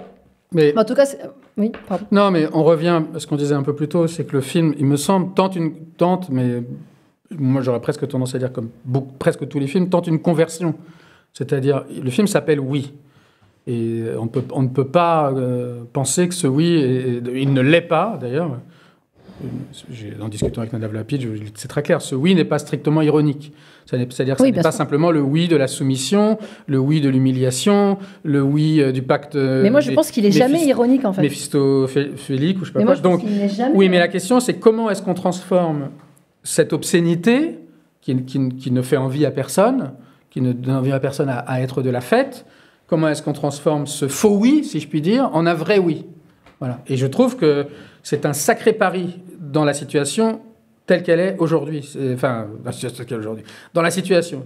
Mais je ne crois pas que cette conversion, je pense, moi, je ne la vois pas faite. par le film. C'est-à-dire, je ne sais pas s'il était possible qu'elle se réalise, mais je ne la vois pas. C'est-à-dire, pour le dire un peu brutalement, le personnage principal, moi, m'intéresse pas tellement. C'est-à-dire, je vois en effet, d'accord, qu'il est prêt à toutes les compromissions parce qu'il a des rêves quand même un peu de blaireau, d'avoir une grande maison et d'autres, voilà, et d'avoir beaucoup d'argent. Mais en même temps, t'es d'accord qu'il est quand même, qu'il nous l'ait présenté, ça nous a présenté aussi comme un espèce d'héros subversif, quoi. Il y a quelque chose de, il y a une subversion dans la soumission. Il y a quelque chose d'un peu... Oui, mais alors je vais le redire. Je veux dire, mais ça, pour moi, il faudrait. Ce que le film, je crois, tente, mais peut-être je me trompe, c'est qu'il y a un moment où, tu l'as très bien dit, où cette joie, le film tente, il me semble quand même, ou ne peut que tenter de refaire passer la joie du bon côté. Voilà. Oui. Enfin, d'un certain bon côté. Or, moi, je ne le vois pas faire ça dans le film. Et je pense que d'ailleurs, le film commence trop abruptement pour ça. C'est-à-dire que dès le début, le film est vraiment, on est vraiment sur la scène. Et le début est assez fort parce que on les voit, ils se tournent autour, on ne sait pas s'ils vont s'embrasser, on ne sait pas si c'est une dispute, ils s'embrassent mais en se contorsionnant. Et donc, dès le début, enfin moi c'est comme ça que je vois, j'arrête de m'excuser, dès le début, les deux images sont collées l'une à l'autre. C'est-à-dire l'image positive du couple qui s'aime, et le film est plutôt intéressant sur le couple. C'est la première fois qu'il parle vraiment d'un couple dans ces films. Bon, donc l'image positive du couple est là, et elle est et lui est accolé tout de suite. Ce couple ne m'intéresse pas du tout. Alors, l'image négative de l'obscénité, de la jet set, disons, qu'on peut voir dans les films de Ruben Östlund, ou même dans les films de Sorrentino, c'est-à-dire qu'on voit partout, et qui, pour moi, en plus, je trouve, m'intéresse pas énormément. Mais bon, donc pour moi, le film tente, à un moment, de décoller l'une de l'autre. Voilà. Sinon, c'est pas la peine. Moi, je n'ai pas envie. Là-dessus, je suis un spectateur d'une naïveté totale. Je ne vais pas au cinéma pour voir des choses dont le réalisateur me murmurerait ou me hurlerait à l'oreille, regarde comme c'est moche. Moi, là-dessus, je vais utiliser une référence que beaucoup de gens acceptent parce que comme ça, je serai tranquille. Là-dessus, moi, je suis deleuzien, c'est-à-dire que je pense qu'un film, forcément, propose quelque chose. Un film entièrement négatif, ça n'existe pas. Donc, en plus, a fortiori, si ce film s'appelle « Oui ». Or, moi, la positivité du film, elle m'échappe. Hormis ce que je peux retrouver parce que j'en ai vu les traces ou les signes dans les films précédents de Nadav Lapid, mais ça reste pour moi ambigu, c'est-à-dire quand même, j'allais dire culte, non, mais un amour quand même de la force, de la vitalité, mais d'une vitalité qui est quand même assez codée, assez typée, quoi. Par exemple, quand il filme le mec qui fait des exercices, là, des pompes, bah, c'est magnifique. Sauf que moi, personnellement, ça me fait pas rêver, mais c'est magnifique. Il le filme, et c'est très étonnant parce que c'est très clair qu'il le filme. D'ailleurs, c'est dans tous ces films.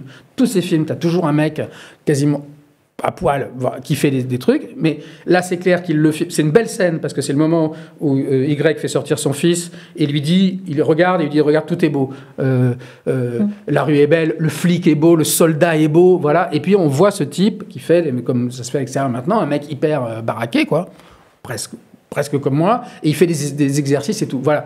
Et à ce moment-là, c'est très clair que bon, on se dit, c'est, je sais pas quoi, c'est peut-être un soldat, c'est peut-être, mais en même temps, on voit bien que dans le regard de Lapid, là, il y a quelque chose qui le fascine. Ok, d'accord, mais c'est difficile de décoller une force d'une autre, quoi. C'est difficile parce que son imaginaire, quoi qu'on dise, il est quand même là. C'est quand même son imaginaire, c'est celui-là. C'est quand même l'imaginaire de mecs qui se battent, c'est quand même l'imaginaire voilà. Et donc, voilà, je ne sais pas si c'est ce que je dis est très clair, mais donc je ne vois pas, au bout du compte, le oui. Un oui qui serait un vrai oui. Qui serait un vrai oui. Mais peut-être je suis un peu, disons, positiviste, justement. Mais je ne vois pas... Même, je dirais, le oui de la soumission, je trouve qu'il est un peu appuyé, quoi. Mais bon. Oui. Qui ne serait pas un oui dialectique, quoi. Un faux oui dans lequel est caché, en fait, un non. Mais et par ailleurs, c'est vrai aussi que je me permets de te rejoindre. C'est vrai que dans le moment politique qui est le nôtre, le moment historique, la séquence historique qui, semble-t-il, n'est pas refermée, les affres de la société israélienne par rapport à la société israélienne sont un peu le cadet de mes soucis. Voilà. Non, mais en plus, moi, je veux dire ça, je sais déjà ce qu'on peut rétorquer à ça. Et bon, côté, oui, mais en fait, je fais ce que je veux. Bon, je fais ce que je veux. Je fais le film que je veux, comme tu disais.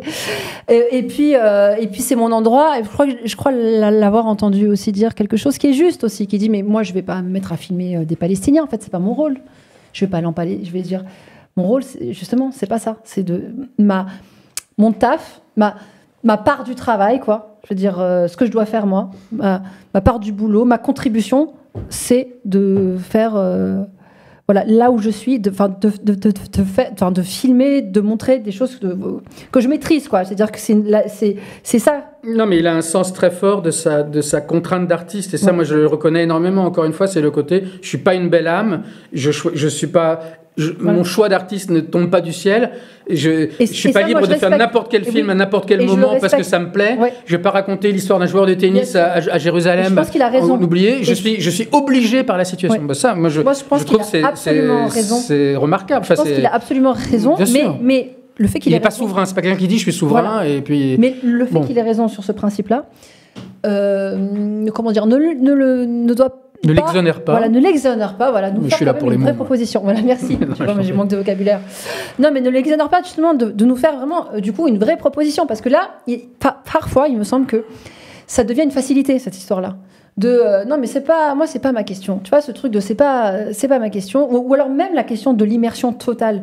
Tu sais, dans la temporalité, genre je filme dans le volcan. Dans la tragédie, et du coup je suis dans le présent pur, c'est du présent pur, et donc évidemment que je passe pas, je veux dire, je veux pas remettre en perspective historique ce qui se passe et tout, parce que moi mon sujet c'est le présent, ok, mais je peux pas m'empêcher de considérer que c'est commode quand même, parce que ça rend le film plus digeste en fait, au niveau de sa réception, etc., de dire voilà, moi je vous propose une expérience sensorielle du présent. Il y a quelque chose qui est un peu de l'ordre un peu d'une facilité. Je veux dire, à la fois, je l'entends, c'est son droit et tout. Je veux dire, on peut pas, lui enlever. Mais il y a quelque chose là là, tu abdiques en fait devant une responsabilité que tu aurais pu, tu vois, face à laquelle tu aurais pu être à la hauteur. Tu vois, t'aurais pu t'en saisir et être à la hauteur des enjeux, parce que des enjeux du moment, etc. Enfin, je veux dire, faut savoir aussi reconnaître le contexte dans lequel on crée ce qu'on crée. Enfin, je veux dire, il appartient au monde précisément s'il est dans le présent. Et là, moi, je trouve qu'il y a quelque chose d'un peu trop commode, effectivement, d'être de nous donner à voir cette société israélienne qui, par ailleurs, moi, je suis pas tout à fait convaincue aussi par l'idée qu'on a accès à un portrait fidèle de la société israélienne. Je veux dire, je sais pas comment, parce que c'est comme ça qu'on nous le présente. Tu sais, c'est la démonstration que voilà, la société israélienne, elle est vraiment malade, quoi. Bon, d'abord, ce à quoi on a accès, mais ça, tu me l'as dit avant l'émission, donc je me l'approprie pas, c'est ce que tu m'as dit, et ce qui est tout à fait vrai. Non, mais que tu m'as dit, mais en fait, ce à quoi on a accès, c'est pas la société israélienne, on a accès à, tu disais, la haute... une sorte de jet set. Ouais, une sorte de jet set, avec des gens qui cherchent à s'en sortir, parce que, avec des précaires, si tu veux. Mais bon, c'est vrai que c'est plutôt, je veux dire, c'est assez. Trouve-moi les mots, toi, qui me. Bah, je sais pas, toi, tu fais les gestes, donc effectivement, c'est assez circonscrit. Tu vois. C'est assez. Ouais. Voilà, c'est très circonscrit quand même à une élite, en vérité, parce que et ça, c'est paradoxal, parce qu'il s'illustre précisément, Nadav Lapid, il s'illustre dans le débat public comme celui qui dit que c'est pas que le gouvernement, c'est pas que Netanyahou, c'est toute la société israélienne qui est malade. Donc, ok, intéressant. Mais je trouve pas que le film montre ça. Je suis pas convaincue par ça. Bon, pourquoi pas, c'est étonnant. Et du coup, ça me fait penser à autre chose. Mais c'est encore mes considérations militantes, idéologiques, hein, tout à fait, je l'entends, mais il faut les... Non, mais j'ai accepté la règle du jeu. C'est que ce film... Non, mais il donne à voir effectivement un rapport de classe. Il y a un rapport de classe qui existe. Il nous montre qu'effectivement, il y a des riches, il y a des pauvres, et du coup, il y a des pauvres qui essayent qui sont prêts à l'humiliation, Ça existe. Par contre, il n'y a aucun rapport de race. Aucun rapport racial. Parce que, en fait, le Palestinien, tout simplement, n'existe pas. Bon, en Israël, il y a des Palestiniens, il y a des Arabes. Hein. Là, il n'y en a pas. Je veux dire, même cette idée de « mais moi, je reste en Israël », Ok, bon, bah, ça. Il y a une scène, mais j'en parlerai pas bien, avec parce que dans un débat où j'ai participé, quelqu'un a posé une question. C'est un autre débat. Il n'y a pas d'arabe. Il y a une scène avec la jeune femme qui s'occupe des photocopieuses, là, à qui... Oui, une femme noire. Ouais. Une femme noire dont on montre qu'elle est plutôt... qu'elle est elle-même ensauvagée, entre guillemets. Puis, oui, parce que c'est une scène assez étrange, parce qu'il entre dans le truc, dans l'officine, là, pour faire photocopier le texte... Enfin, comment dire, le texte extrêmement guerrier de cet hymne. Il sort, il fait nuit. Là, c'est marrant parce qu'il y a quelques plans comme ça où on voit un peu la vie de Tel Aviv. Donc, moi, je trouve que tout à coup, on a l'impression de voir des choses, quoi, un petit peu. Et puis, il regarde, et puis, je sais pas, il doit avoir un moment de réflexion. Il rentre, et il lui demande à elle si elle veut bien lire le texte. Elle le lit comme ça. Elle le valide. Elle le lit, elle n'a aucune expression sur son visage. Elle lui rend la feuille en disant Amen. Voilà, donc elle le valide. Qui ressemble quand même plutôt à une validation, voilà. En effet. Non, mais ça, du coup, ça fait plutôt la démonstration que... Donc, du coup, ce que je disais... ça démontre le contraire de ce que je disais. Je pense que ça consistait à dire, voilà, tout le monde est malade, puisque même elle, qui a priori est une personne qui a fait un petit boulot, voilà, elle trouve que cet hymne-là, qui est encore une fois un hymne génocidaire, elle le valide comme ça, c'est très bien. Ça, c'est pour dire, en fait, tu prends n'importe qui dans la rue, tu lui fais lire ça, il va te dire oui, ok. Ça, c'est vrai. Mais c'est pas le rapport racial dont je veux parler. Oui. Et non, mais c'est pas anecdotique, parce que c'est pas comme s'il disait il a pas parlé de l'écologie.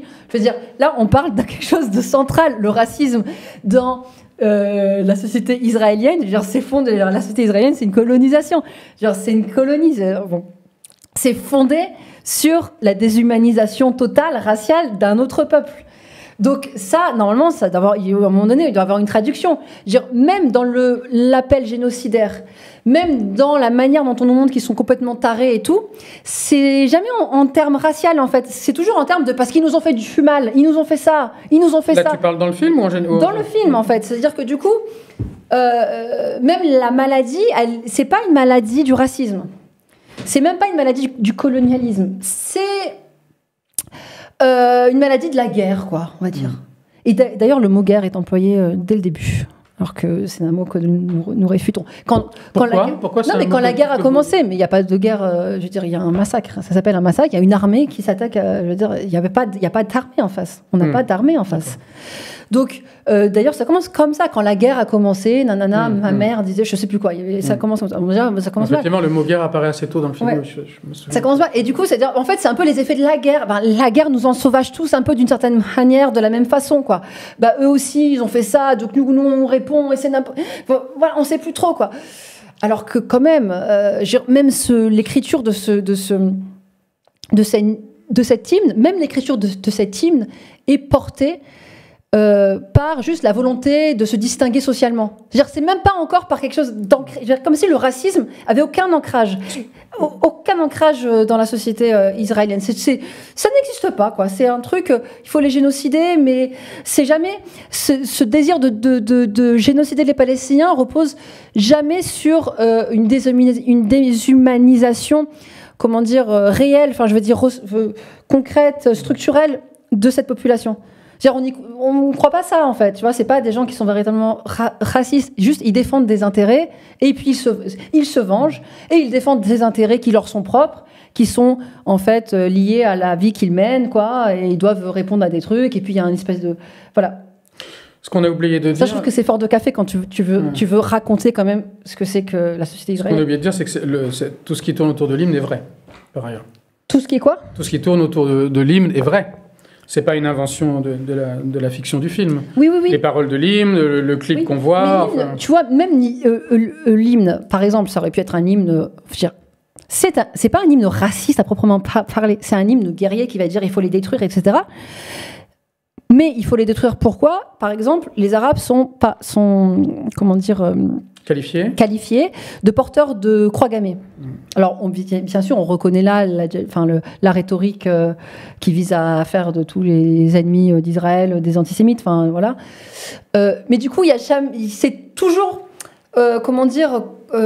présenté comme une réaction à quelque chose. C'est-à-dire parce qu'il y a eu l'antisémitisme, Du coup, en fait, voilà, parce qu'on nous a fait quelque chose, et donc même sur ce qu'on pourrait appeler ce racisme-là, en fait, c'est parce qu'on nous a fait on nous a fait subir ce que c'est que, enfin voilà, le génocide des Juifs, enfin le génocide européen. Que du coup, voilà, on identifie, on a des fantômes en nous, quoi, et des démons en nous qui sont les démons de l'histoire nazie, etc., des croix gammées. Mais jamais, tu vois, c'est jamais relié à une véritable, une véritable considération raciale de la population d'en face. Et ça, c'est très étonnant, parce que c'est quand même de ça dont il est question. En fait, c'est de ça dont il est question. Bon, d'un autre côté, enfin, c'est pas d'un autre côté, mais peut-être pour nuancer un tout petit peu, le film ironise très rapidement dès les 20 premières minutes sur comment dire, sur la façon dont l'insulte pour antisémitisme est devenue, tu sais, quand ils disent, je sais pas quoi, New York Times antisémite, Centre Pompidou antisémite, et même ce type-là avec grimé en orange, là, il se retourne vers la caméra et dit, et même le public du film est antisémite. Donc il y a, mais alors là, moi, je pense aussi pour d'autres, enfin, selon un autre point de vue, que le film est, je dirais presque, s'attaque à plus fort que lui, c'est-à-dire que comment dire, l'état l'état du débat public aujourd'hui en France, pour parler de ce qu'on connaît un peu, est tellement catastrophique que le film ne peut pas faire du tout, je dirais, ne serait-ce qu'un début de ménage là-dedans, quoi. Voilà, c'est ça qui est bon. Oui, tu veux dire que du coup le réel déborde, enfin je veux dire, empêche complètement une réception qui serait. Est-ce que ça existe je veux dire. Est-ce que c'est, le réel déborde toujours, non? Pourquoi? Parce que là, il y a des moments de grande intensité dans l'histoire qui empêchent que des films puissent, tu vois, rencontrer son public. C'est ça que tu veux dire? Ou c'est pas toujours le cas? Alors, le parti pris du film dont on a beaucoup parlé, c'est quand même de dire. J'embrasse la confusion, le temps présent, le désordre que nous traversons, le chaos. Je fais un film chaotique parce que ne pas faire un film chaotique serait malhonnête par rapport à la situation. Bon, ok. Peut-être on en vient à se demander si au contraire il n'aurait pas été bienvenu de travailler sur un tout petit point, mais d'essayer de faire de la lumière sur un tout petit point. Oui, bien sûr. Voilà, plutôt que, et on a le sentiment là que, disons, pour utiliser des oppositions qui sont pas tellement les miennes parce qu'elles sont très fatiguées, que au fond cette confusion, c'est celle des médias, cette confusion, c'est celle qu'on voit dès qu'on ouvre les réseaux sociaux. Donc moi j'aurais presque un réflexe, alors là pour le coup un peu conservateur ou ancien, de dire oui, mais alors peut-être que le travail d'un film, ce serait de dire bon ben moi je m'intéresse à un tout petit coin, mais sur ce coin-là, je vais faire une lumière un peu claire, quoi. Voilà. Mais bon, écoute. Écoute, je viens de voir. Qu'est-ce que tu viens de voir? Non, je prends au hasard. En fait, je vais vous dire pour le chat. Alors déjà, je m'excuse auprès du chat.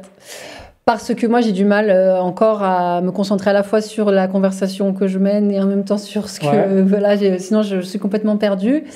Et en plus, par ailleurs, je suis un peu myope. Donc, l'écran est un peu loin. Tu veux que je lise? Moi, je peux lire d'ici. Mais Emmanuel Burdeau est très bien. Oui, c'est vrai. C'est et Louisa Yousfi aussi. Bon, écoute, c'est bien ce chat. Non, mais il y a, tu sais, non, mais je vois totalement d'accord avec Louisa. Ah bon? Non, oui, c'est vrai. Je vois que quelqu'un nous propose de parler du personnage de la mère de Y. Oui, qui est un personnage, entre guillemets, parce qu'on ne la voit jamais. Voilà, absolument. Mais en fait, c'est quoi la mère de Y? C'est la conscience de Y? Déjà, je pense que c'est ça. J'ai revu tout à l'heure, ce matin, je crois, je ne sais plus exactement, peu importe, Le Genou d'Aed. Ouais. Et donc, Le Genou d'Aed raconte l'histoire d'un cinéaste qui s'appelle déjà Y. Donc, il y a quand même continuité évidente entre les deux personnages, qui va présenter un film dans le désert, je ne sais plus exactement où. Et puis, il y a toute une histoire, parce qu'il découvre que là où il présente le film, dans une bibliothèque, il doit, avant le moment des questions-réponses, il doit cocher les sujets, il y a des sujets qu'il a le droit d'aborder, des sujets qu'il n'a pas le droit d'aborder. Donc ça le met en rage. Et puis il monte une espèce de truc pour piéger la fille qui lui demande de remplir ça, pour faire comprendre qu'en fait le gouvernement contrôle, fait du contrôle culturel, puisque contrôle les œuvres d'art qui sont montrées et comment on les montre. Bon, voilà, donc ça donne lieu de la part de ce personnage de cinéaste, à une diatribe extrêmement violente à l'égard de son pays. Bon, et ça c'était pour rappeler quelques éléments sur l'histoire du genou d'Aed, et peut-être la continuité avec ce film aussi. Et ce personnage appelle à plusieurs reprises sa mère, qu'on ne voit jamais, mais qu'il appelle et qui est sa collaboratrice. D'ailleurs, je crois qu'elle est...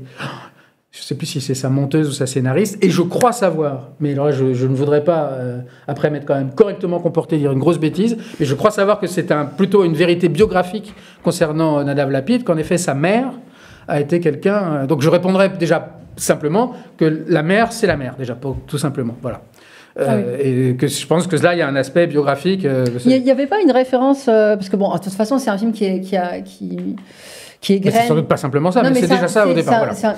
C'est un film dont on peut dire quand même, qui est graine plus ou moins subtilement des références à d'autres films, voilà. Moi, je connais pas grand-chose, mais tu connais pas trop. Oui, dis-moi. Non, mais et notamment au film de Lynch, C'est l'or et Lula. C'est l'or et Lula, oui. Absolument. Et je veux dire, il y a ça, tu sais. Il y a la mère, effectivement. Enfin, c'est la mère de Lula. Oui, mais qui arrive un peu comme ça en apparition, tu sais, qu'il y a des... Non, l'apparition, c'est la princesse. Oui, la mère, au contraire, elle est tout à fait maléfique, même elle se barbouille le visage de sang, ou de vrai ou de faux sang, je ne sais plus exactement. Grace Zabriskie, je crois. Non, la mère, en effet, est très présente dans... Bon, il y a sans doute une... là, je sais pas, une dimension symbolique évidente, mais je crois que c'est aussi, tout simplement, je crois savoir que la mère de Nadav Lapid a été sa collaboratrice sur travailler avec lui. Je crois qu'elle travaille dans le cinéma. Mais je suis prêt à être... Elle est décédée également. Voilà, je suis prêt à... Sa mère, c'est sa monteuse. Sa monteuse, merci. Mais elle n'est plus de ce monde, il me semble. Si, elle est décédée aussi. Non, mais du coup, ça rajoute encore plus. Je veux dire, ça va dans le sens... Dans le genou d'Aed, et je pense que c'est aussi la façon dont elle intervient dans ce film aussi, mais c'est plus clair dans le genou d'Aed, et c'est d'ailleurs assez étonnant, parce que le personnage du cinéaste dans le genou d'Aed est un peu, comme toujours chez Lapid, quand même un excité, enfin un type qui a la rage, et je le dis positivement, et sa mère n'est pas du tout pour lui quelqu'un qui l'inviterait, au bon sens, mais sa conscience politique. C'est-à-dire que sa mère, d'une certaine façon, est présentée comme étant aussi, voire plus radicale que lui. Voilà. Donc la mère n'est pas du tout là pour rappeler aux réalités et arrondir les angles, quoi. Voilà. J'essaie de voir des trucs... Ah oui, caps lock pour la myopie. Bravo les gens, le débat est top. Merci. Et c'est Petit Soja qui nous dit ça. J'ai réussi à lire celui-là. Un débat de haute précision sur un film qui en... Oh non, mais ça suffit là. On est en 24. Là, merci. Mais non, mais moi, c'est parfait. Wow. Là. En fait, il vient d'agrandir... En même temps, animer une émission et participer à une discussion, ça demande pas la même attention aussi. Oui, mais Anne-Sophie Lapix, c'était pas libre ce soir. D'accord. Wow, okay. Non, mais attends, est-ce qu'on peut juste... parce que tu sais que ça fait déjà 1h30 qu'on... Je sais. Vous me dites s'il faut arrêter ou pas. Hein. Mais en tout cas, moi, j'ai envie quand même d'aborder... Je voulais dire quelques mots. Vous me dites si il faut arrêter, mais je vais continuer. Voilà, dites-moi ça. Alors, ok, d'accord. Pardon. Que si vous estimez qu'il n'y a pas une nécessité impérieuse de rendre l'antenne, puisque tu disais qu'il y avait les grosses têtes juste après. Il y a les grosses têtes après. Toujours, moi, quand je parle, il y a toujours les grosses têtes après. Toujours. Donc, si on ne doit pas rendre l'antenne, j'ai encore quelque chose à dire. Bien sûr, excuse-moi. Non, mais notamment sur la scène... du clip. Ouais, du double clip d'ailleurs déjà. Ah, peut-être qu'on peut parler des cartons. Tu veux parler des cartons? Non, parce que, parlons du clip si tu veux. À un moment, on aura fait tout le film. Il se défausse. Non, mais non, mais le clip c'est important. Enfin, je sais pas ce que tu veux en dire, mais c'est un moment important du film. Oui, c'est carrément un moment important. Mais moi, ce que je veux en dire, c'est un truc. Moi, j'ai trouvé ça fort quand même. Cette histoire, juste pour le décrire, c'est l'hymne génocidaire mis en image à travers un clip. Et le clip consiste à mettre une espèce de chorale d'enfants israéliens, donc qui chantent. C'est des enfants qui sont habillés tout en blanc, qui sont extrêmement, qui renvoient vraiment à une image d'innocence, de pureté, quoi. Et qui déclame et qui chante ces paroles génocidaires. Donc évidemment, il y a cette espèce de grande dissonance cognitive, quoi.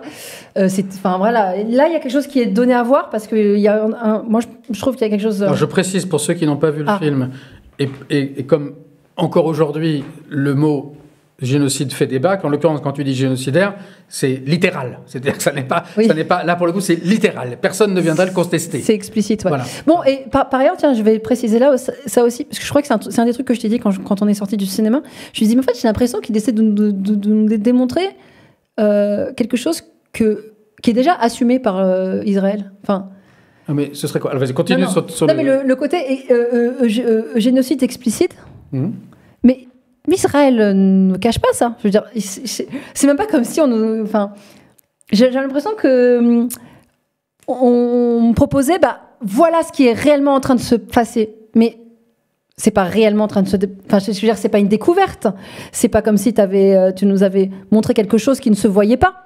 En fait, c'est pas un invisible que tu as rendu visible. C'est visible déjà. En fait, le gouvernement israélien lui-même reconnaît que c'est ce qu'il veut faire. En fait, il veut raser Gaza. Ils n'ont aucun problème à l'admettre. Du coup, je trouvais qu'il y avait un geste dans la forme, etc., qui avait l'air de te dire, voilà, en fait, on va vous raconter quelque chose que vous refusez de voir, tu vois. Mais qui refuse de voir ça? En fait, alors peut-être en fait, le clip il est en deux parties. Il y a deux clips. Mais après, je voulais dire autre chose sur le clip. Mais vas-y, non, il y a deux parties parce que j'ai revu le film tout à l'heure et il y a le premier clip qui sont les images du vrai clip qui existe en effet.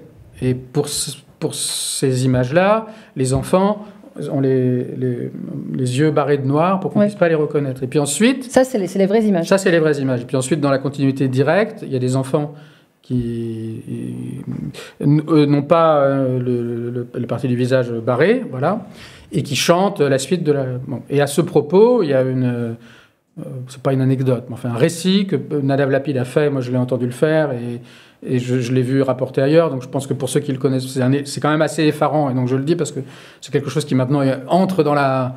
Comment dire, fait presque partie du film, quoi. Donc Nadav Lapid a raconté que lorsqu'il a tourné cette scène, évidemment, il a fallu trouver des enfants, et les enfants sont des enfants qui ont quoi, 9-10 ans peut-être, qui sont venus sur le tournage évidemment accompagnés de leurs parents, et qu'évidemment il a dû faire plusieurs prises, et que tout ça prend du temps.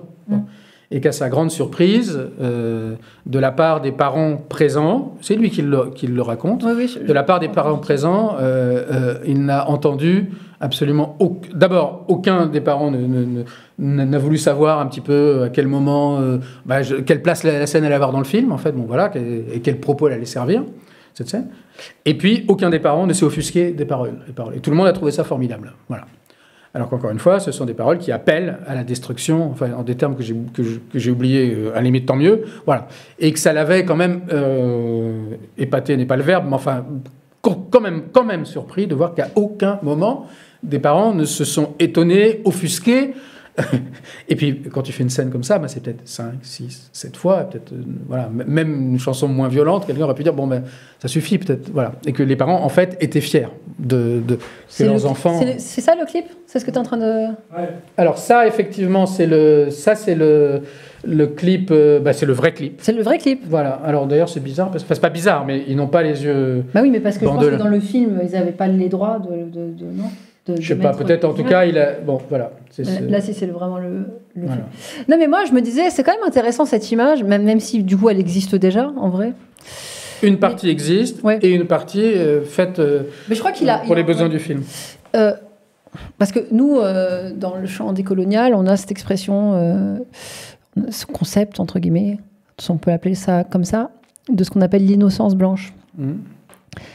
Ou l'innocence occidentale. En l'occurrence, c'est plus l'innocence occidentale à cet endroit, puisque Israël, c'est l'Occident. je le rappelle pour ceux qui ne seraient pas... C'est pas la peine de me regarder. Ouais, je te regarde. Non, mais Israël... J'ai un peu travaillé avant de venir quand même. Israël, c'est l'Occident. D'accord. Non, mais c'est assez rare qu'on ait accès comme ça à un concept mis en image aussi fortement.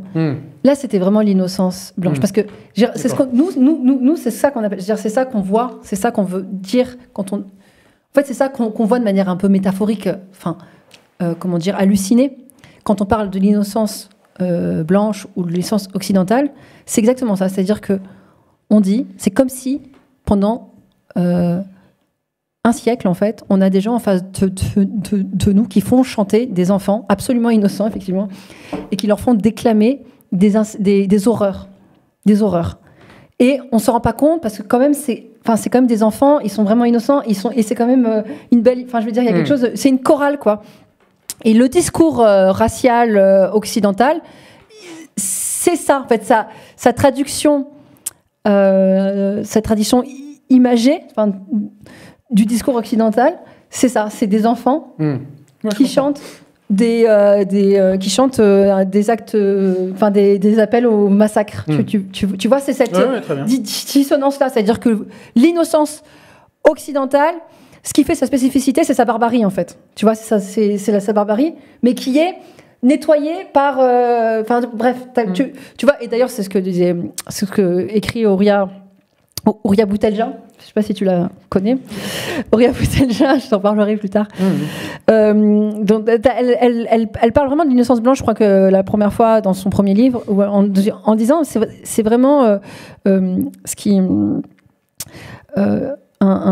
excuse-moi, je mets déjà un peu de temps, il faut que les choses reviennent, mais c'est vraiment un nouveau-né serait plus coupable à côté d'eux, paraîtrait plus coupable encore à côté d'eux. Tu vois, cette machine de blanchiment, c'est cette machine de blanchiment moral des pires choses. Ça, franchement, le clip, je me suis dit, c'est la formule, je veux dire, la formule. J'arrive pas à dire imager, enfin comment dire. Mais il faudrait d'un concept, c'est assez rare il faudrait peut-être se demander, et là, je le dis pas du tout avec une arrière-pensée, mais même au contraire, de pourquoi est-ce que lui a jugé nécessaire de faire se succéder, disons, pour employer les deux versions, une version documentaire, puisque la version réelle, et une version fictionnelle. Qu'est-ce que lui... Pourquoi est-ce que c'est parce que... il s'est pas contenté de la... alors là, ce n'est pas pour ajouter un reproche au film, parce qu'on lui en a adressé déjà quelques-uns, mais c'est encore quand même une question de bataille d'image. C'est qu'il a dû considérer que quelque chose était insuffisant. Oui, incarné, c'est ça, merci. Incarné, voilà, merci. Quelqu'un qui me viole mon travail. Pardon. Et voilà, il a dû considérer que c'était insuffisant, et qu'il était qu'il le fallait. Mais c'est une scène qui est très forte, qui est aussi... c'est pas la seule, mais qui est aussi pas marrante à voir, faut bien le dire, parce que c'est quand même totalement horrible. Mais oui. Bon, qu'est-ce que t'en penses il est 23h30. Ouais, on s'arrête là. Voilà. Non, il est pas 23h30. Non. Tu veux dire autre chose? Non, mais est-ce qu'il y a des choses, vous là, qui... Des questions peut-être auxquelles on n'aurait décidément pas répondu? Oui. Je comprends pourquoi le film fonctionne si bien sur Inter, car ce sentiment de chaos... Non, ça c'est... Godard?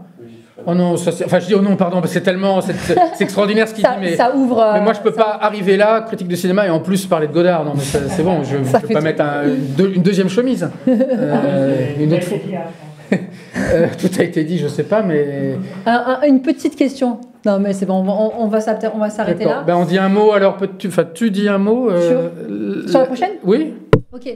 Alors, donc, ce sera un sujet facile encore.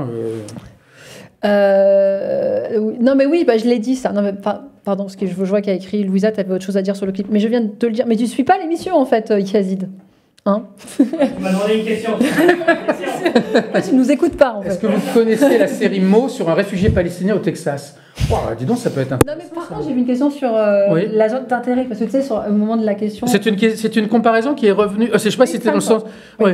Ouais. Non, mais là, dans le chat, elle est réapparue, notamment au moment où on se disait, mais est-ce qu'il faut filmer le hors-champ, pas hors-champ? Je veux dire, on peut aussi faire un film, on décide de je trouve que... tu veux avoir mon avis sur cette comparaison? Oui, j'aime bien. Alors, il se trouve que...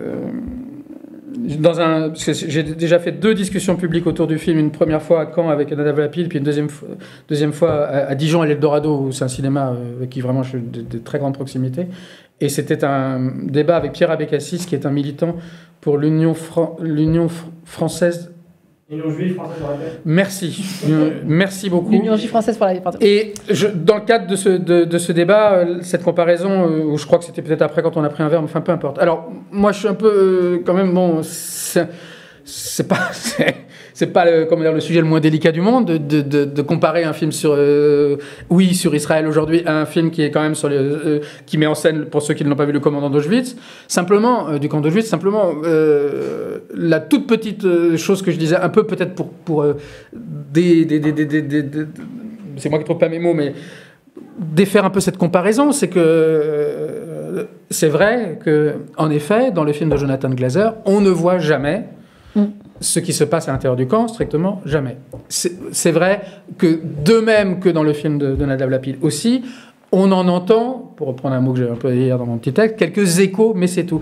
La grande différence quand même, enfin pour moi, et peut-être je me protégerai à cette différence, c'est que d'un côté, il s'agit quand même d'un événement historique qui est clos, oui, oui. Et autour duquel quand même il y a, il me semble, quand même plus ou moins consensus. Sinon, oui. voilà.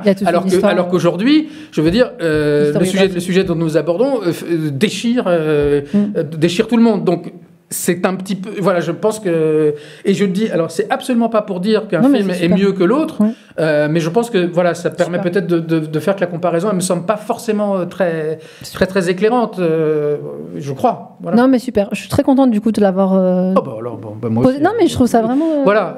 Après, c'était un film qui est tout à fait passionnant. Ouais, pourquoi pas une prochaine émission sur le boycott culturel. Alors non, la prochaine émission ne sera pas sur le boycott culturel avec Françoise Vergès et Olivier Rueff. Super, mais je veux dire, c'est une très bonne idée. 5 €. Ouh là là, mais dis donc. C'est une très bonne idée, mais pas pour la prochaine, parce que pour la prochaine émission, on a déjà une idée avec Emmanuel.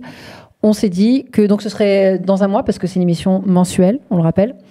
Dans un mois, il se trouve qu'il va sortir au téléphone. Au téléphone, ça va sortir au téléphone. Vous allez, je sais pas, voilà. Au cinéma.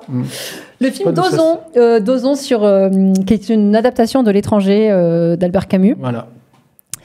Et qui, déjà, il est clair que ça va nous intéresser. Ça nous intéresse, nous, évidemment, pour toutes les raisons. Oui, je pense que c'est... on n'a pas vu, ni toi ni moi n'avons vu le film, mais je pense qu'a priori, oui, le film a été montré au Festival de Venise, où apparemment il était plutôt bien reçu. Ouais. Et moi, je suis très curieux. Ce serait l'occasion pour moi de relire... Je n'ai pas relu L'étranger depuis le collège, je pense, donc voilà. Ozon, apparemment, ne veut pas oublier Camus, puisque c'était normalement, c'est le maître mot depuis quelques années. Oui, comment s'appelle? C'était qui l'auteur? Oublier Camus. Oui, bien sûr, je l'ai lu le livre, mais c'était qui? Olivier Glog. Olivier Glog. Il était bien ce livre. Voilà. Donc, du coup, on va se rappeler de Camus.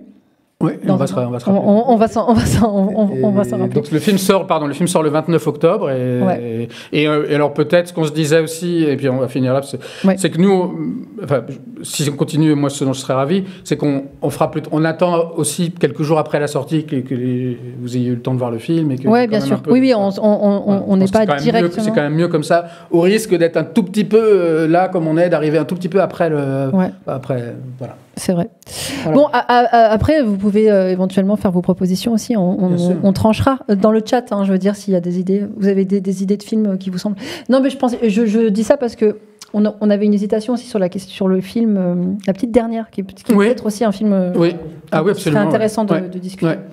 Et je pense que ça sort à peu près au même moment, donc il faudra peut-être faire un choix. J'en sais. C'est vrai. Le film d'Avier Herzi, d'après le roman de Fatima Das. Voilà. Qui est un film qui je pense qu'il va très bien marcher, ce film. Et sort à peu près en plus, ça ferait une espèce de double émission, parce que comme c'est aussi l'adaptation d'un livre, d'un roman. Ça peut être pas mal, ça, une double émission. Un livre dont je peux parler, enfin, je veux dire, dont j'aimerais parler, en fait. D'accord. Mais L'étranger, tu peux en parler aussi. Non, t'as pas tellement envie d'en parler. Non, mais si, mais bon, c'est pas. D'accord. Moi, j'ai vu La Petite Dernière, le film, mais je n'ai pas lu le livre. Ah, tu as déjà vu le film? Ouais. Ah, d'accord. Bon. Je l'ai vu. Ah oui, non, mais il y a des. Ça fait partie de mon travail de privilégiés. De voir les films, voilà. Okay, et le Paul Thomas Anderson est très intéressant sur le militantisme. Ça, moi, je vais le voir très très vite. Ça, je suis très très curieux. Alors juste, je réagis.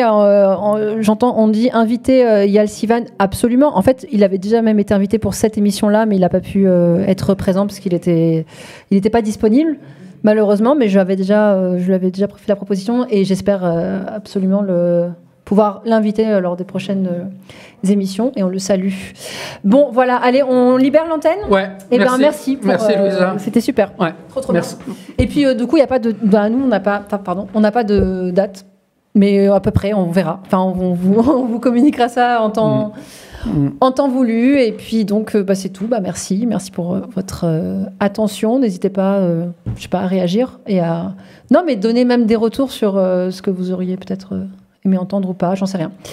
Bon, à très bientôt sur PDH. Je crois qu'il fallait que je fasse une espèce de promotion. Oui, Comment ? Ouais, alors pardon, mais par contre, j'ai pas du tout les informations. Moi, je les ai. Tu les as ? Je sais le film, je sais un des deux intervenants, parce que c'est quelqu'un avec qui je fais beaucoup de choses. Vas-y, s'il te plaît. Donc, ce sera bien Chronique des années de Brest, de Mohamed Lakmar Amina, qui est quand même la première et la seule palme d'or algérienne, enfin, je t'apprends des trucs, de tout le cinéma en 1975, qui est, disait Serge Danet, le film qui a mis l'Algérie sur la carte du cinéma, qui est un film... c'est un film un peu soviétique d'une certaine manière, mais c'est quand même je pense que c'est un film qu'il faut absolument voir. Et l'un des deux intervenants, je le connais très bien, c'est Samir Arjoum. Moi aussi, je le connais bien. Qui anime la chaîne Microciné, où on fait beaucoup de choses ensemble, et qui est un ami et que je salue. Et l'autre, je ne la connais pas. Et moi, je la connais. Pas seulement parce qu'elle porte mon nom, à toi, qu'elle a le même nom que moi, mais on la salue également. Vas-y, je t'en prie. Non, mais c'est... faut que tu dis... Moi, je la connais. C'est Ella Yousfi. C'est Ella Yousfi, oui. D'accord. C'est Ella Yousfi. C'est pas de ma famille. Et ce sera le 10 octobre à 19h au Méliès, c'est ça ? Au Méliès à Montreuil. Voilà, ok. Voilà. Merci beaucoup, Emmanuel. Merci à toi. D'avoir pris ça. Et bonsoir tout le monde. Bonsoir tout le monde. À bientôt. Samir Le Goat, exactement.